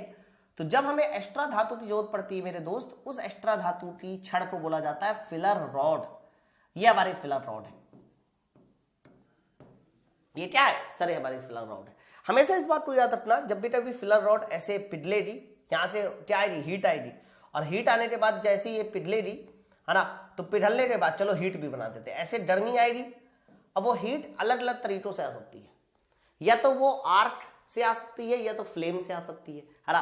तो जब ये बच्चों हीट आएगी, तो हीट आने के बाद ये फिलर रॉड पिघलेगी, और मेरे दोस्त जब ये फिलर रॉड पिघलेगी, ऐसे पिट लेती तो यहां जम जाएगी। हाँ, तो मेरे भाई ये जो फिलर रॉड होता है ना उसका ढलान कम होना चाहिए। उसका ढलान कैसा होना चाहिए? कम होना चाहिए। ठीक है, हमेशा इस बात को याद रखना, पहले फिलर रॉड पे ढलती है। तो फिलर रॉड का ढलान हमेशा बेस मेटल से या जोड़े जाने वाली धातु के ढलान से कम होता है। ये प्रोसेस कहलाता है वेल्डिंग। ऑप्शन नंबर है। नेक्स्ट आइए 49। क्या बात है, ब्रेजिन। ब्रेजिन के लिए हम लोग बताओ किसको फ्लक्स के रूप में यूज करते हैं? ब्रेजिन आपने नाम सुना है ना? नहीं सुना है तो मैं बता देता हूं, एक मिनट सुनिए। देखो, सबसे पहले होता है सोल्डरिंग। सबसे पहले क्या होता है? सबसे पहले होता है सोल्डरिंग। फिर बताइए अगला प्रोसेस क्या होता है? सर अगला प्रोसेस होता है ब्रेजिन। और याद रखना अगला प्रोसेस बताइए क्या होता है? वेल्डिंग। ये तीन प्रोसेस हमेशा एक साथ पढ़ाए जाते हैं, सोल्डरिंग, ब्रेजिन और वेल्डिंग। होता क्या है कि सोल्डरिंग में हम लोग सॉफ्ट सोल्डर यूज करते हैं। कौन सा सोल्डर यूज करते हैं? सर सॉफ्ट सोल्डर यूज करते हैं, सॉफ्ट, है ना। ब्रेजिन में हम लोग हार्ड सोल्डर यूज करते हैं, हार्ड सोल्डर यूज करते हैं। जबकि अगर बात करते हैं यहां पर वेल्डिंग की, कि वेल्डिंग में कौन सा सोल्डर यूज करते हैं, तो कहना वेल्डिंग में सोल्डर नहीं यूज करते, वेल्डिंग में हम लोग फिलर रॉड यूज करते हैं। क्या यूज करते हैं? तो कह देना यहां यूज करते हैं फिलर रॉड। अब मेरी बात समझो बच्चों, सॉफ्ट सोल्डर जब यूज करोगे तो उस प्रोसेस का नाम होगा सोल्डरिंग। हार्ड सोल्डर जब यूज करोगे तो ब्रेजिन, फिलर रॉड यूज करोगे तो वेल्डिंग। अब आगे सुनो बच्चों, सॉफ्ट सोल्डर वो होता है जिसका जो गलनांक है ना, जब हम लोग सॉफ्ट सोल्डर यूज करते हैं या सोल्डरिंग करते हैं तो उनका गलनांक 450 से कम होना चाहिए। बच्चों ब्रेजिन का मतलब क्या होता है? सर ब्रेजिन का मतलब होता है कि जब हार्ड सोल्डर यूज करोगे तो ब्रेजिन, और हार्ड सोल्डर यूज करते समय उसका गलनांक 450 से ज्यादा होना चाहिए। फिलर रॉड देखो, जब भी कभी वेल्डिंग करते हैं ना, वेल्डिंग, तो वेल्डिंग करते समय हमें ना फिलर रॉड पिघलानी होती है। और वेल्डिंग करते समय अगर पूछा जाए कि कितना टेम्परेचर डेवलप हो सकता है, तो वेल्डिंग करते समय 2800 से लेकर 3200 डिग्री सेंटीग्रेड का टेम्परेचर डेवलप हो सकता है, 2800 से 3200। है ना। अब प्रश्न ये नहीं था, प्रश्न ये था कि आप लोग जब सोल्डरिंग या ब्रेजिंग करते हो तो बताइए कौन सा फ्लक्स यूज करते हो, है ना। तो पहले मैं आपको बता दूं, जब भी कभी आपसे ये क्वेश्चन आ जाएगा कि फ्लक्स क्या होता है जो आप सोल्डरिंग, ब्रेजिंग या वेल्डिंग करते समय यूज करते हो, तो होता क्या है कि इन तीनों प्रोसेस में हमें धातुओं को पिघलाना होता है। और जब भी कभी धातु पिघलती है ना, तो धातु के ऑक्सीकृत होने के चांस बढ़ जाते हैं, है ना।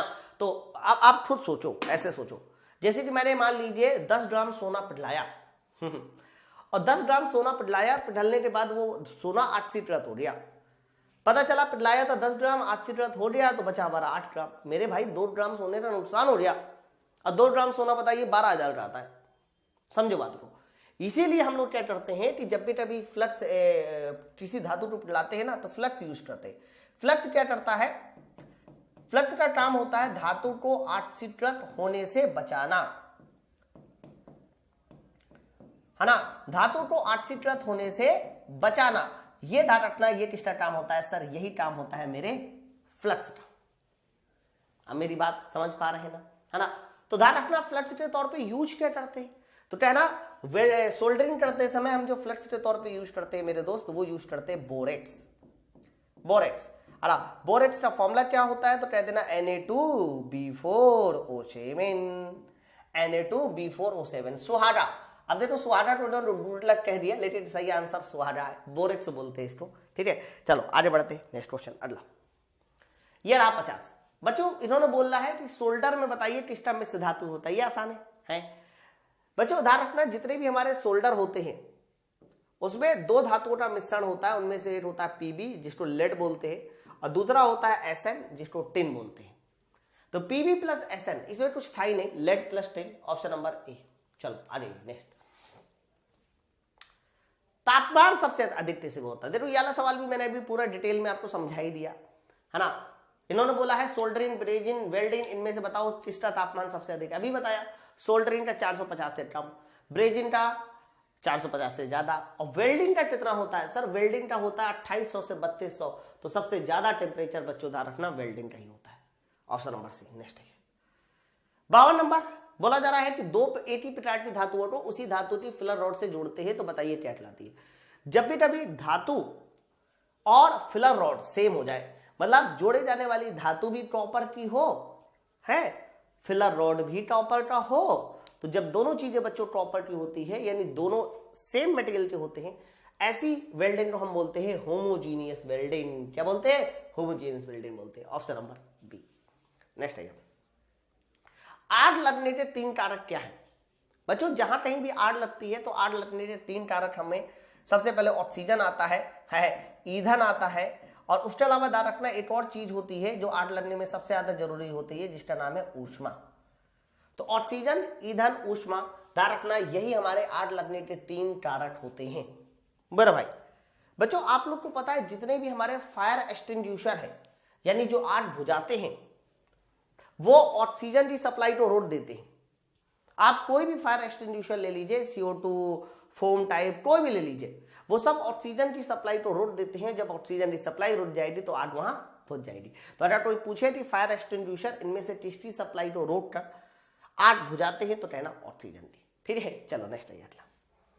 बच्चों अगला सवाल बोला जा रहा है कि साइड किनारे से पहली रिवेट की दूरी कैसे निर्धारित की जाती है? बहुत बढ़िया सवाल। अब इसको समझो। देखो पहले मैं आपको बता दूं रिवेट क्या होती है। अरे रिवेट का डायग्राम मैं बता दूं। जैसे कि मैंने आपके सामने देखी इस तरह से एक रिवेट बना के दिखाई, सर ये रिवेट होती है, ऐसी कुछ रिवेट होती है। बच्चों ध्यान रखना रिवेट के मेन 3 पार्ट होते हैं। सबसे ऊपर वाले पार्ट को बताइए हम किस नाम से जानते हैं? सबसे ऊपर वाले पार्ट को बोला जाता है हेड। बीच वाले पार्ट को बताइए क्या बोलते हैं? सैंक। और याद रखना सबसे नीचे वाला जो पार्ट होता है सर, उस पार्ट को बोला जाता है टेल, है ना। तो ये 3 पॉइंट हमारे बताइए किसके होते हैं? सर ये 3 पॉइंट होते हैं रिवेट के। आ जाइए बच्चों, जब भी कभी हमें किसी जगह पर किसी प्लेट को जोड़ने के लिए रिवेट लगानी है, जैसे मान लीजिए इस प्लेट को जोड़ने के लिए मुझे रिवेट लगानी है ना, तो रिवेट लगाने के लिए मुझे उसको पीटना होता है ना, होल करना होगा ना। तो अगर ये होल किनारे से बहुत पास होगा, अगर ये होल किनारे से बहुत पास होगा मेरे भाई, तो कई बार ऐसा होता है कि ये प्लेट फट जाती है, ये प्लेट फट जाती है अगर किनारे से बहुत पास है। तो किनारे से हमें जो हुबी होल बनाना है वो एक मिनिमम दूरी पे बनाना है, जिससे कि वो प्लेट ना फट पाए। तो बच्चों ध्यान रखना ये जो किनारे से होल बनाया जाता है ना रिवेट पहनाने के लिए है, तो किनारे से ये जो होल बनाया जाता है बच्चों, इस होल का जो दूरी होती है वो 2D होती है। कितनी होती है? 2D। यहां पर D क्या है सर? D तो बोला जाएगा डायमीटर ऑफ रिवेट। ठीक है, तो जब भी कभी D डायमीटर ऑफ रिवेट दिया जाए तो पहला जो रिवेट बनाया जाता है किनारे से वो कितनी दूरी पर बनाया जाता है? वो 2D दूरी पर बनाया जाता है। तो 2 times of diameter of rivet, है ना। देखो यहां पर जो है ना, यहां पर 2 टाइम्स डायमीटर ऑफ रिवेट, ये सही है। एक्चुअली में इन्होंने ये 1 फालतू में लगा दिया है, तो मैं इस 1 को पहले जल्दी से हटा देता हूं, है ना। ये 1 का कोई मतलब नहीं है, ये 1 नहीं होना चाहिए था, यहां डैश होना चाहिए था। ओके, तो बच्चों इस सवाल का जो सही आंसर जाएगा वो ऑप्शन नंबर बताइए कौन सा जाएगा? बी वाला आंसर इस सवाल का सही आंसर होगा, 2 times rivet diameter, option number B. आगे बढ़ते हैं नेक्स्ट। तो बच्चों हमारा अगला सवाल लिखा है नाइट्रोम में कौन से तत्व होते हैं, है ना। देखो जब हम लोग नाइट्रोम लिखते हैं ना, तो ये अपनी पहचान खुद हमें बताता है कि भैया मैं ट्रोन हूं। हाँ देखिए, नाइट्रोम में मैं आपसे कह सकता हूं कि एनआई का मतलब होगा निकेल और क्रोम का मतलब होगा क्रोमियम। तो निकेल और क्रोमियम ये हमारा इस सवाल का सही आंसर होगा। ऑप्शन नंबर बताइए किसके साथ जाएगा? ए वाला उत्तर होगा। चलो नेक्स्ट आइए 56। बच्चों 56 नंबर सवाल कार्नोट इंजन से है, क्योंकि आपके सिलेबस में इंजन है तो इंजन तो आपको समझना ही है। इन्होंने बोला है कि कार्नोट ऊष्मा पंप है, कार्नोट ऊष्मा पंप। बोला जा रहा है कि इसकी सीओपी क्या है। अभी तक मैं इस तरह के क्वेश्चन नहीं लाया था, लेकिन मुझे 2-3 सवाल डालने हैं इस तरह के, है ना, क्योंकि आपके सिलेबस में आते हैं। तो बच्चों जब भी कभी आप लोगों को ऐसे टेम्परेचर दिया जाए तो सबसे पहला काम होगा कि इन दोनों टेम्परेचर को आप केल्विन बना लो। क्या बना लो? केल्विन। 327 का मतलब बताइए क्या होता है? सब 327 का मतलब होता है 300 केल्विन, सॉरी 27 का मतलब 300 केल्विन और 327 का मतलब होगा 600 केल्विन। देख लो, इन्होंने पंप की बात कीजिए और बोला जा रहा है कि हीट पंप की बताइए सीओपी क्या है। तो बच्चों याद रखना जब भी कभी हमें हीट पंप की सीओपी निकालनी होती है तो बताइए पंप की सीओपी क्या होती है? तो ऊपर हायर टेम्परेचर, नीचे हायर माइनस लोअर, ये होता है फॉर्मूला। तो higher temperature 600 divide by higher minus lower. आप मेरी बात को समझ रहे हैं ना? तो बताइए जल्दी से कितना आंसर जाएगा? 600 बटे 600 माइनस 300 सर 2। सर इसका सीओपी हमारा कितना आ जाएगा? 2 आ जाएगा। बहुत प्यारा सवाल था। आगे बढ़ते हैं, अगला सवाल क्या बोला जा रहा है? Question number 57। इंजन में वाल्व का काम क्या है? हरा बच्चों वाल्व के बारे में जब भी कभी आपसे पूछा जाए कि बताइए पेट्रोल इंजन में कितने वाल्व होते हैं, तो हमेशा इस बात को याद रखना, पेट्रोल इंजन में सर 2 वाल्व होते हैं। कितने होते हैं सर? 2 वाल्व होते हैं। जबकि अगर डीजल इंजन की बात करते हैं तो डीजल इंजन में कितने वाल्व होते हैं, तो कह देना 3 वाल्व होते हैं। तो पेट्रोल इंजन और डीजल इंजन में नंबर ऑफ वाल्व आपको पता होना चाहिए। वाल्व का मेन काम होता है कि चार्ज को अंदर लाना, जली हुई गैस से बाहर निकालना, है ना। तो वायु और ईंधन के मिश्रण को सिलेंडर के अंदर जाना और एग्जॉस्ट गैसों को बाहर निकालना, ये हमारे वाल्व का काम होगा। Option number D. नेक्स्ट है बच्चों 58 नंबर देखिए क्या बच्चों, अगला सवाल 58 नंबर है, सामान्य तापमान में से निम्न में से किसके कारण खाद्य खराब हो जाता है। आप मुझे बताओ इनमें से वो कौन सी क्रिया है जिसमें खाद्य पदार्थ खराब हो जाते हैं। देखो जितने भी हमारे खाने वाले पदार्थ होते हैं, जब भी कभी टेम्परेचर ज्यादा होता है तो वहां एक बायोकेमिकल रिएक्शन होती है और उसी बायोकेमिकल रिएक्शन से छोटे छोटे कीटाणु जन्म लेते हैं और वो हमारे खाने को खराब कर देते हैं। बात मेरी समझ पा रहे हो। लेकिन जब टेम्परेचर कम होता है तो वही बायोकेमिकल रिएक्शन उसकी रेट कम हो जाती है और रेट कम हो जाती है तो मानी बात है कि खाना देर से खराब होगा। तो इसका सही आंसर जाएगा सूक्ष्म कीटाणु के कारण। ऑप्शन नंबर बताइए क्या हो जाएगा, बी। बायोकेमिकल रिएक्शंस होती है। नेक्स्ट आइए अगला सवाल देखिए, मिट्टी के घड़े में पानी कैसे ठंडा होता है। इन्होंने बोला है कि मिट्टी के घड़े में बताइए पानी किस तरह से ठंडा होता है।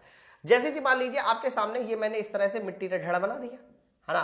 बच्चों होता क्या है कि जब मिट्टी के घड़े में हम लोग पानी भरते हैं मेरे दोस्त, है ना, तो पानी में एक क्रिया हो जाती है, वो क्रिया होती है वाष्पीकरण। पानी में क्या होता है सर, पानी में होता है वाष्पीकरण। तो पानी के वाष्पीकरण होने की वजह से ही पानी अपने आसपास से हीट लेता है और जब ये आसपास से हीट लेगा तो मानी बात है आसपास का पानी ठंडा हो जाएगा।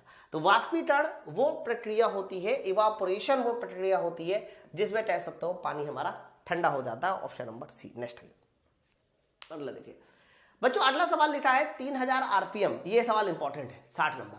3000 आरपीएम पे घूर्णन करती हुई एक चतुर्थ स्ट्रोक पेट्रोल इंजन प्रति सेकेंड बताइए कितने स्ट्रोक लगेंगे। ठीक है, चलो आगे बढ़िए। तो सवाल को कैसे सॉल्व करना है मैं आपको पहले समझा देता हूं, इस सवाल को सॉल्व कैसे करना है। ध्यान सुनो बच्चों, सबसे पहले मैं आपको बता दूं, मैंने 4 स्ट्रोक इंजन में आप लोगों को कई बार बताया है कि 4 स्ट्रोक इंजन में एक्चुअली में होता क्या है सर।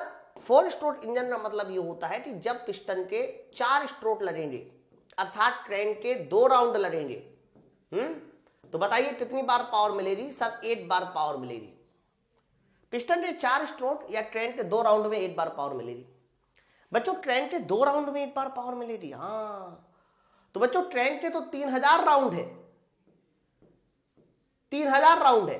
तो मेरे भाई जब आप इसको 3000 बनाना चाहोगे, 2 को 3000 बनाना चाहोगे, 1500 को मल्टीप्लाई कर 2 में 8 बार आधा, तो 3000 राउंड में बताइए कितनी बार पावर मिलेगी, 1500 बार पावर मिलेगी।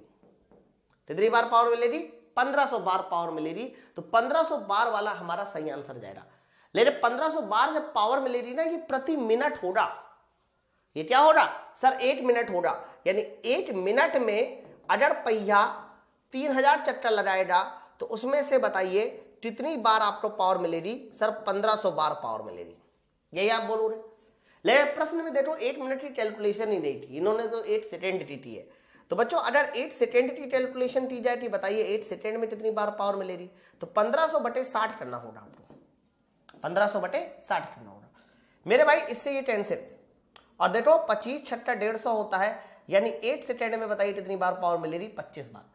तो अगर आपने 1500 इस सवाल का सही उत्तर लगाया है तो माफ करिएगा दोस्त, गलत हो जाएगा, क्योंकि लास्ट में उसने ठेला कर दिया, लास्ट में उसने प्रति सेकेंड की कैलकुलेशन आपसे पूछ ली।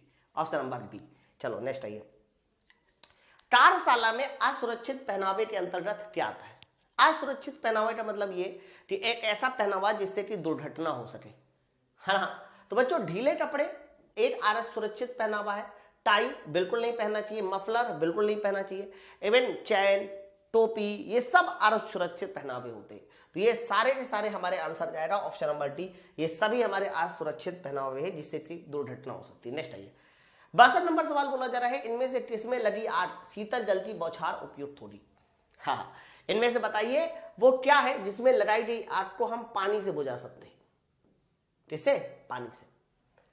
तो बच्चों पानी से हम लोग बिजली के तार में लगी आग कभी नहीं बुझा सकते, कभी नहीं, उल्टा करंट आपको खुद ही लग जाएगा। एलपीजी सर, एलपीजी में लगी आग को भी पानी से नहीं बुझा सकता। मिट्टी का तेल, बच्चों मिट्टी के तेल की डेंसिटी पानी से कम होती है, पानी से बुझाने जाओगे मिट्टी का तेल ऊपर आ जाएगा, जलेगा लेकिन वो भुजेगा नहीं।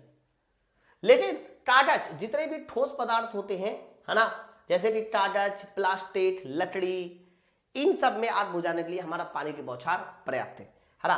कागज क्लास ए फायर में आता है। नेक्स्ट आइए बच्चों, 63 नंबर बोला जा रहा है, which of the following is not a warning instruction. इनमें से बताइए क्या वार्निंग नहीं है, इनमें से क्या वार्निंग नहीं है। बहुत प्यारा सवाल है, ध्यान से पढ़िए और बताइए इनमें से क्या वार्निंग नहीं है। बच्चों सवाल बोला जा रहा है कि आंखों की सुरक्षा, अरे सर ये तो वार्निंग है, सुरक्षा करें। रेस्पिरेटर का प्रयोग, मतलब अपने मुंह में मास्क लगाए, ये भी वार्निंग है। और विस्फोट और खतरा, ये भी वार्निंग है। लेकिन आप मुझे बताओ प्राथमिक चिकित्सा उपलब्ध है, ये वार्निंग नहीं है। आप मुझे खुद बताओ ये क्या वार्निंग है? नहीं सर, हरा, ये तो हमारी एक तरह की क्या है, सूचना है कि भाई प्राइमरी फर्स्ट एड मौजूद है और फर्स्ट एड है, ये हमारी एक तरह की क्या है बच्चों, सूचना है। Option number B. नेक्स्ट है, वेल्डिंग शॉप में लगी आग लगने का कारण क्या है? मतलब वेल्डिंग शॉप में आग क्यों लगती है? बच्चों वेल्डिंग में जब हम लोग करते हैं तो गर्म स्लैग भी होता है। स्लैग पता क्या होता है? जब पिघली हुई धातु होती है, ध्यान से सुनो, अगर ये वर्ड बड़ा कॉमन है कि भाई बताइए वेल्डिंग में जो स्लैग वर्ड होता है ये क्या होता है? तो कहना स्लैग का मतलब होता है पिघली धातु। ये बिल्कुल एकदम सही बात है, ये स्लैग है। तो बच्चों जो हमारी पिघली धातु होती है उससे भी आग लग सकती है, इलेक्ट्रिक आर्क से भी आग लग सकती है, इसलिए इस सवाल का सही उत्तर ऑप्शन नंबर सी वाला उत्तर होगा। दोनों से सर आग लग सकती है। नेक्स्ट है 65 नंबर बोला जा रहा है कि चक्रीय गति को रैखिक गति और रैखिक गति को चक्रीय गति बदलने के लिए हम किस गियर सेट का इस्तेमाल करते हैं? बच्चों रैखिक गति को वृत्तीय गति, वृत्ति को रैखिक गति बदलने के लिए हम लोग रैक एंड पिनियन का इस्तेमाल करते हैं, है ना। मैंने आप लोगों को बता रखा है रैक एंड पिनियन क्या होता है, नहीं पता तो आप एक मिनट सुन लीजिए। बच्चों जो रैक होता है ना वो इस तरह से हॉरिजॉन्टल होता है, ऐसे, है ना, ये रैक है। और पिनियन जो है, पिनियन क्या होता है सर? पिनियन जो है इस तरह से बना होता है, यहां भी दांते बने होते हैं ऐसे। तो नीचे वाला हिस्सा ये रैक होता है और ये घूमने वाला हिस्सा बताइए क्या होता है सर? इसको हिस्से को बोलते हैं पिनियन, रैक और पिनियन। ध्यान रखिएगा ये जो रैक है वो स्ट्रेट लाइन यानी हॉरिजॉन्टल चलता है, ये घूमता है ऐसे। इसलिए बोला जाता है कि चक्रीय गति को क्षैतिज गति, क्षैतिज गति को चक्रीय गति बनाने के लिए रैक एंड पिनियन का इस्तेमाल करते हैं। बहुत ज्यादा इंपॉर्टेंट है रैक एंड पिनियन का। मैं आपको बता दूं इंजन में पता है इसका इस्तेमाल कहां होता है ना बच्चों? आप लोगों को पता है कि डीजल इंजन में हम लोग एक पंप लगाते हैं, वो पंप का नाम है फ्यूल पंप। सुना है ना आपने, है ना। तो डीजल इंजन में फ्यूल पंप लगाते हैं। फ्यूल पंप का जो प्रेशर होता है डीजल इंजन में वो 100 बार से लेकर 150 बार के आसपास होता है। 100 बार से कितना होता है? 150 बार। बच्चों इस प्रेशर को कंट्रोल कौन करता है? तो कहना इसी प्रेशर को कंट्रोल करने के लिए हमें किस मैकेनिज्म का इस्तेमाल करना होता है? Rack and pinion. तो अगर क्वेश्चन आ जाए कि रैक एंड पिनियन का इस्तेमाल हम लोग कहां करते हैं इंजन में, तो आप बता दीजिएगा कहां करते हैं, ठीक है। Option number C. चलो नेक्स्ट आइए अगला सवाल। बच्चों अगला सवाल क्वेश्चन नंबर 66 देखिए। पिस्टन के ऊपर वाली रिंगों को किस नाम से जाना जाता है ना, ठीक है। बच्चों ध्यान रखना जो पिस्टन में ऊपर रिंग लगाई जाती है वो रिंग होती है कॉम्प्रेशन रिंग। कौन सी? Compression ring. हरा मैं आपको बता दूं, जैसे कि आप लोग चित्र में भी देखिए, जैसे कि मैं आपको मान लीजिए यहां पर एक सिलेंडर बनाते दिखाया सर, यहां पर एक मैंने पिस्टन बनाया ऐसे। तो होता क्या है कि पावर को लीक होने से बचाने के लिए यहां पर हमें रिंग लगानी होती है। तो ऊपर जो 2 रिंग लगाई जाती है ना, 2 रिंग, और दोनों रिंग ऐसी लगाई जाती है, है ना। पिस्टन रिंग पता है कैसी होती है सर? पिस्टन रिंग या कॉम्प्रेशन रिंग ऐसी होती है, ऐसे कुछ, ऐसे कुछ। लेकिन पहली रिंग ऐसी लगी होगी तो दूसरी रिंग इसके अपोजिट डायरेक्शन में लगी होगी, ऐसे ऐसे, ठीक है। तो ये जो ऊपर वाली 2 रिंग होती है बच्चों, इस रिंग का नाम होता है तुम्हारा कॉम्प्रेशन रिंग। इसको बताइए किस नाम से जानते हैं? इसको बोला जाता है कॉम्प्रेशन रिंग। क्यों भाई? क्योंकि ये हमारे इंजन के प्रेशर को कंट्रोल करता है, प्रेशर को लीक होने से बचाता है। फिर यहां नीचे एक और रिंग लगाई जाती है बच्चों, इस रिंग का बताइए नाम क्या होता है? अरे तो कहना इस रिंग का नाम होता है सर ऑयल रिंग। और इसी ऑयल रिंग का एक और नाम भी होता है मेरे दोस्त, इसी ऑयल रिंग का नाम होता है स्ट्रैपर रिंग, ठीक है। दोनों रिंग हमारी कास्ट आयरन की बनाई जाती है। तो मिनिमम अगर पूछा जाए कि मिनिमम कितनी रिंग है, तो कंप्रेसर रिंग की मिनिमम संख्या 2, कंप्रेसर रिंग की मिनिमम संख्या 2, और इन दोनों को मिला के कितना क्या कहते हैं, तो कह देना इन दोनों को मिला के बच्चों बोला जाता है पिस्टन रिंग। इन दोनों को मिला के बताइए किस नाम से जाना जाता है, पिस्टन रिंग। तो पिस्टन रिंग की मिनिमम संख्या पूछी जाए तो आपको क्या बतानी है, 3। हाँ, ठीक है।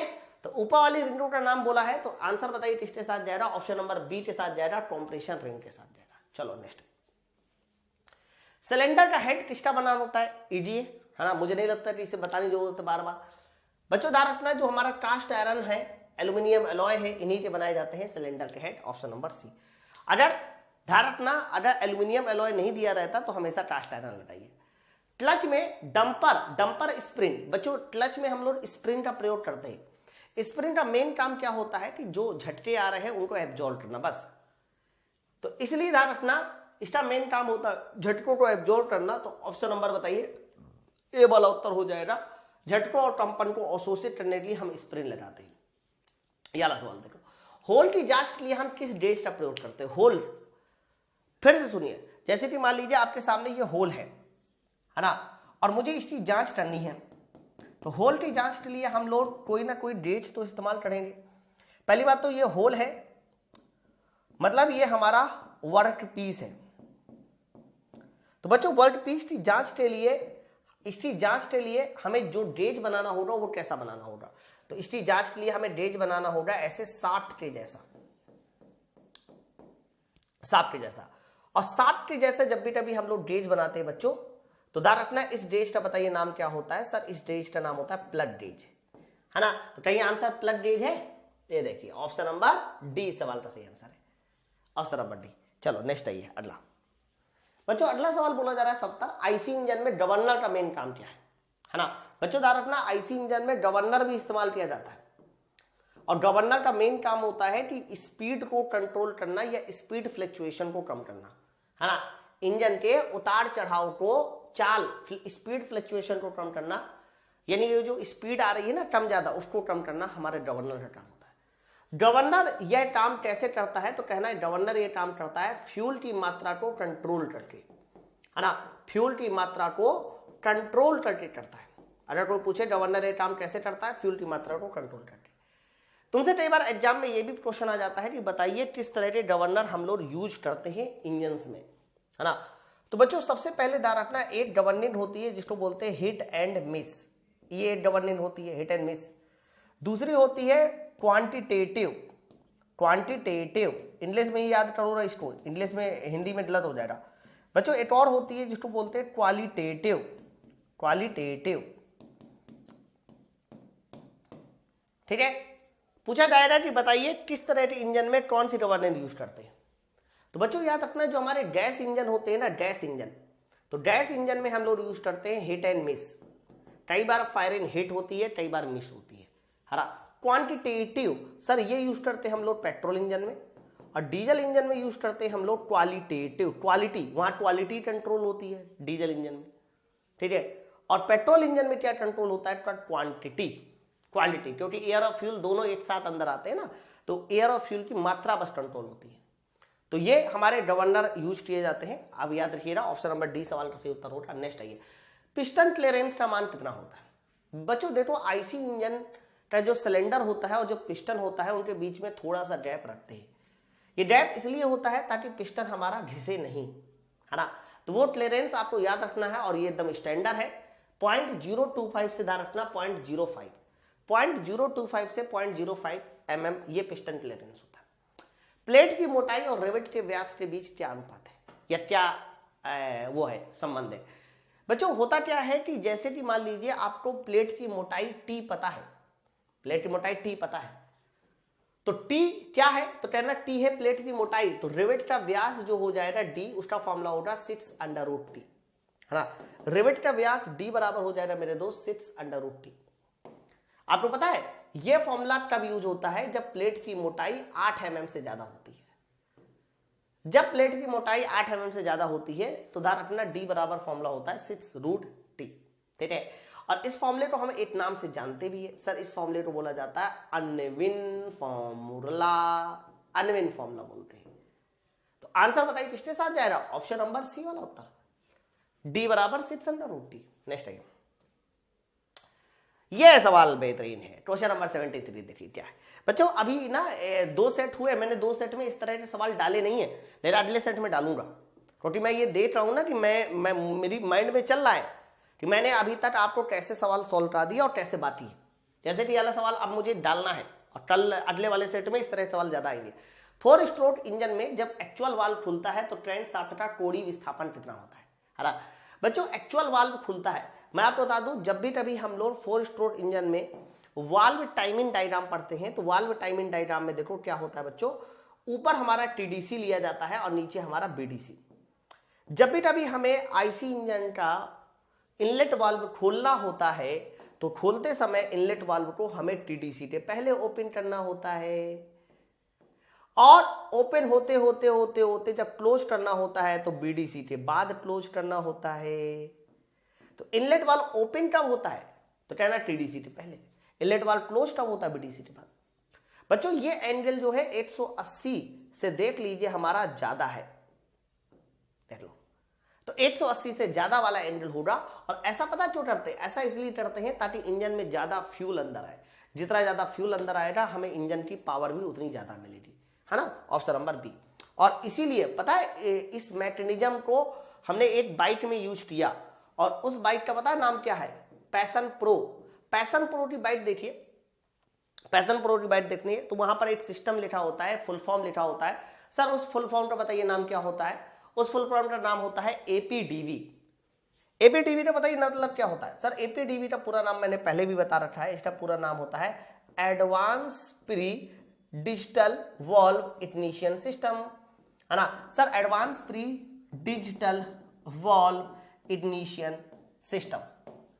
मतलब जो भी वाल्व है वो हमारे पहले, प्री मतलब पहले, पहले खुल जाएंगे, है ना, वाल्व हमारे पहले खुल जाएंगे। Option number B. नेक्स्ट आइए अगला बच्चों, अगला सवाल 74 नंबर, वेरी इंपॉर्टेंट सवाल। एमपीएफआई बोला जा रहा है, एमपीएफआई पेट्रोल इंजन का भाग नहीं है।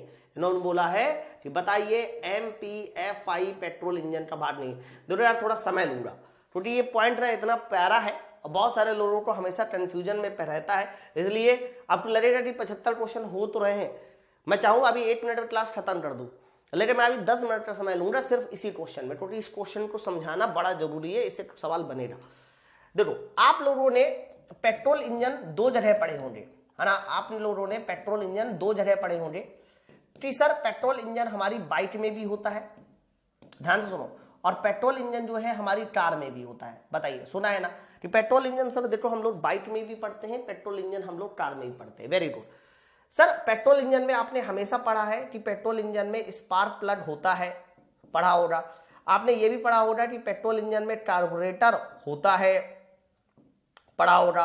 पेट्रोल इंजन में ये भी पढ़ा होगा कि इंजेक्टर नहीं होता है, बिल्कुल एकदम सही बात है सर, आपने ये भी पढ़ा होगा। लेकिन सवाल ये है कि ये जो चीजें आपने बाइक में पढ़ी क्या वो चीजें कार में है। मान लो कार, पहली बात तो मैं बता दूं बाइक जो होती है वो कैसा इंजन होती है, तो कह देना बाइक हमारी सिंगल सिलेंडर इंजन होती है। अगर कोई पूछे बाइक कैसे सिलेंडर इंजन होती है तो वो सिंगल सिलेंडर इंजन होती है। लेकिन अगर कार की बात करते हैं तो कार कैसा इंजन होती है, तो कह देना कार हमारा मल्टी सिलेंडर इंजन होती है। तो मल्टी सिलेंडर इंजन बताइए हमारी क्या होती है, सर कार होती है। बात सबको क्लियर है ना।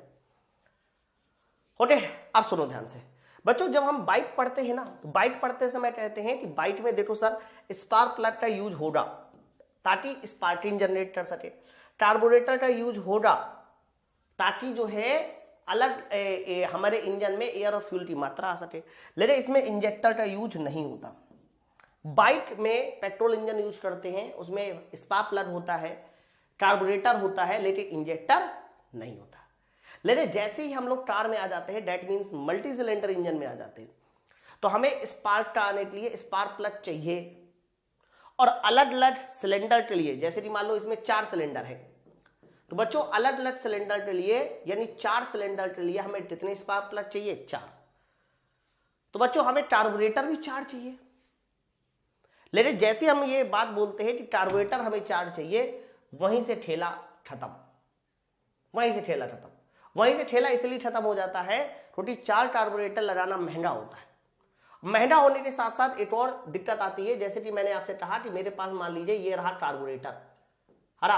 और कार्बोरेटर की मदद से एयर और फ्यूल की मात्रा आएगी, एयर और फ्यूल की मात्रा आएगी, और एयर और फ्यूल की मात्रा हमारे 4 सिलेंडर में पहुंचेगी। कितने सिलेंडर में पहुंचेगी सर? 4 सिलेंडर में पहुंचेगी। बहुत ध्यान से एकदम कायदे के साथ सुनना। मान लीजिए किसी बच्चे ने ये कहा कि हम लोग कार्बोरेटर की मदद से एयर और फ्यूल को लाएंगे और कितने सिलेंडर में भेजेंगे? सर हम लोग भेजेंगे इसमें 4 सिलेंडर में, ऐसे है ना, 4 सिलेंडर भेजेंगे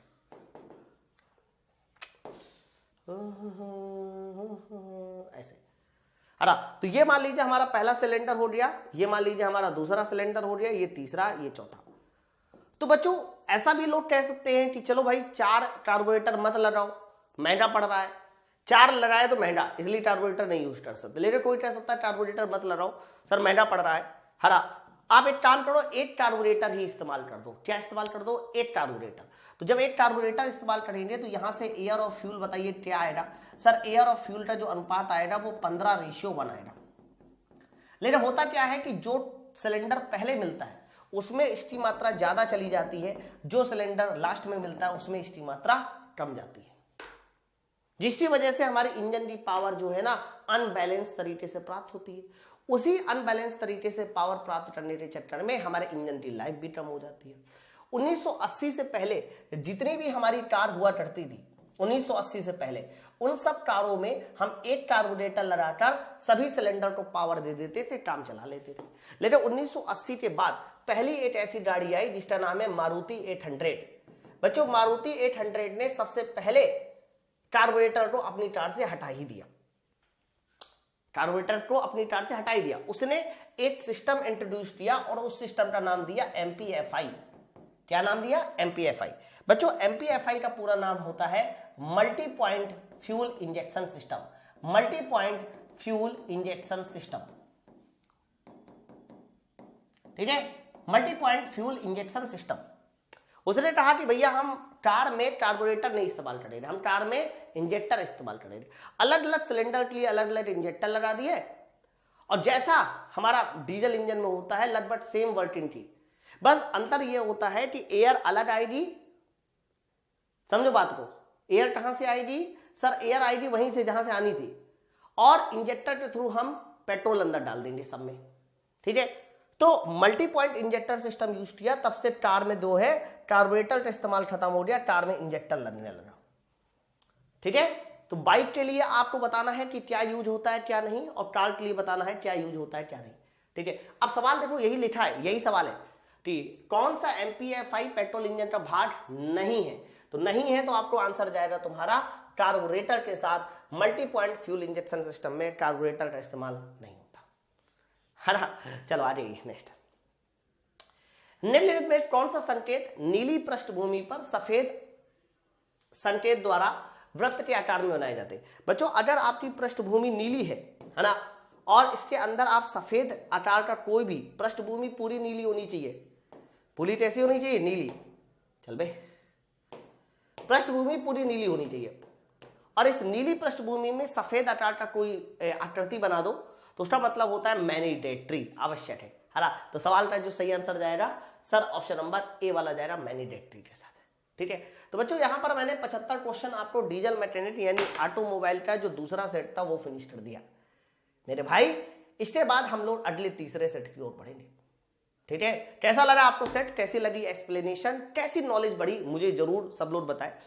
बगल में फीडबैक जरूर दीजिए। देखो जहां आप लोग क्लास देख रहे हो ना, है ना, वहां पर लेक्चर लिखा होगा, लेक्चर के बगल में असाइनमेंट लगा होगा। असाइनमेंट में आपको आपकी PDF मिल जाएगी, और उसके बगल में रेटिंग होगी। रेटिंग करके जरूर मुझे बताइएगा कि आपको ये क्लास कैसे लगी। चलिए फिर मिलते हैं हम नेक्स्ट वीडियो में। Thank you very much.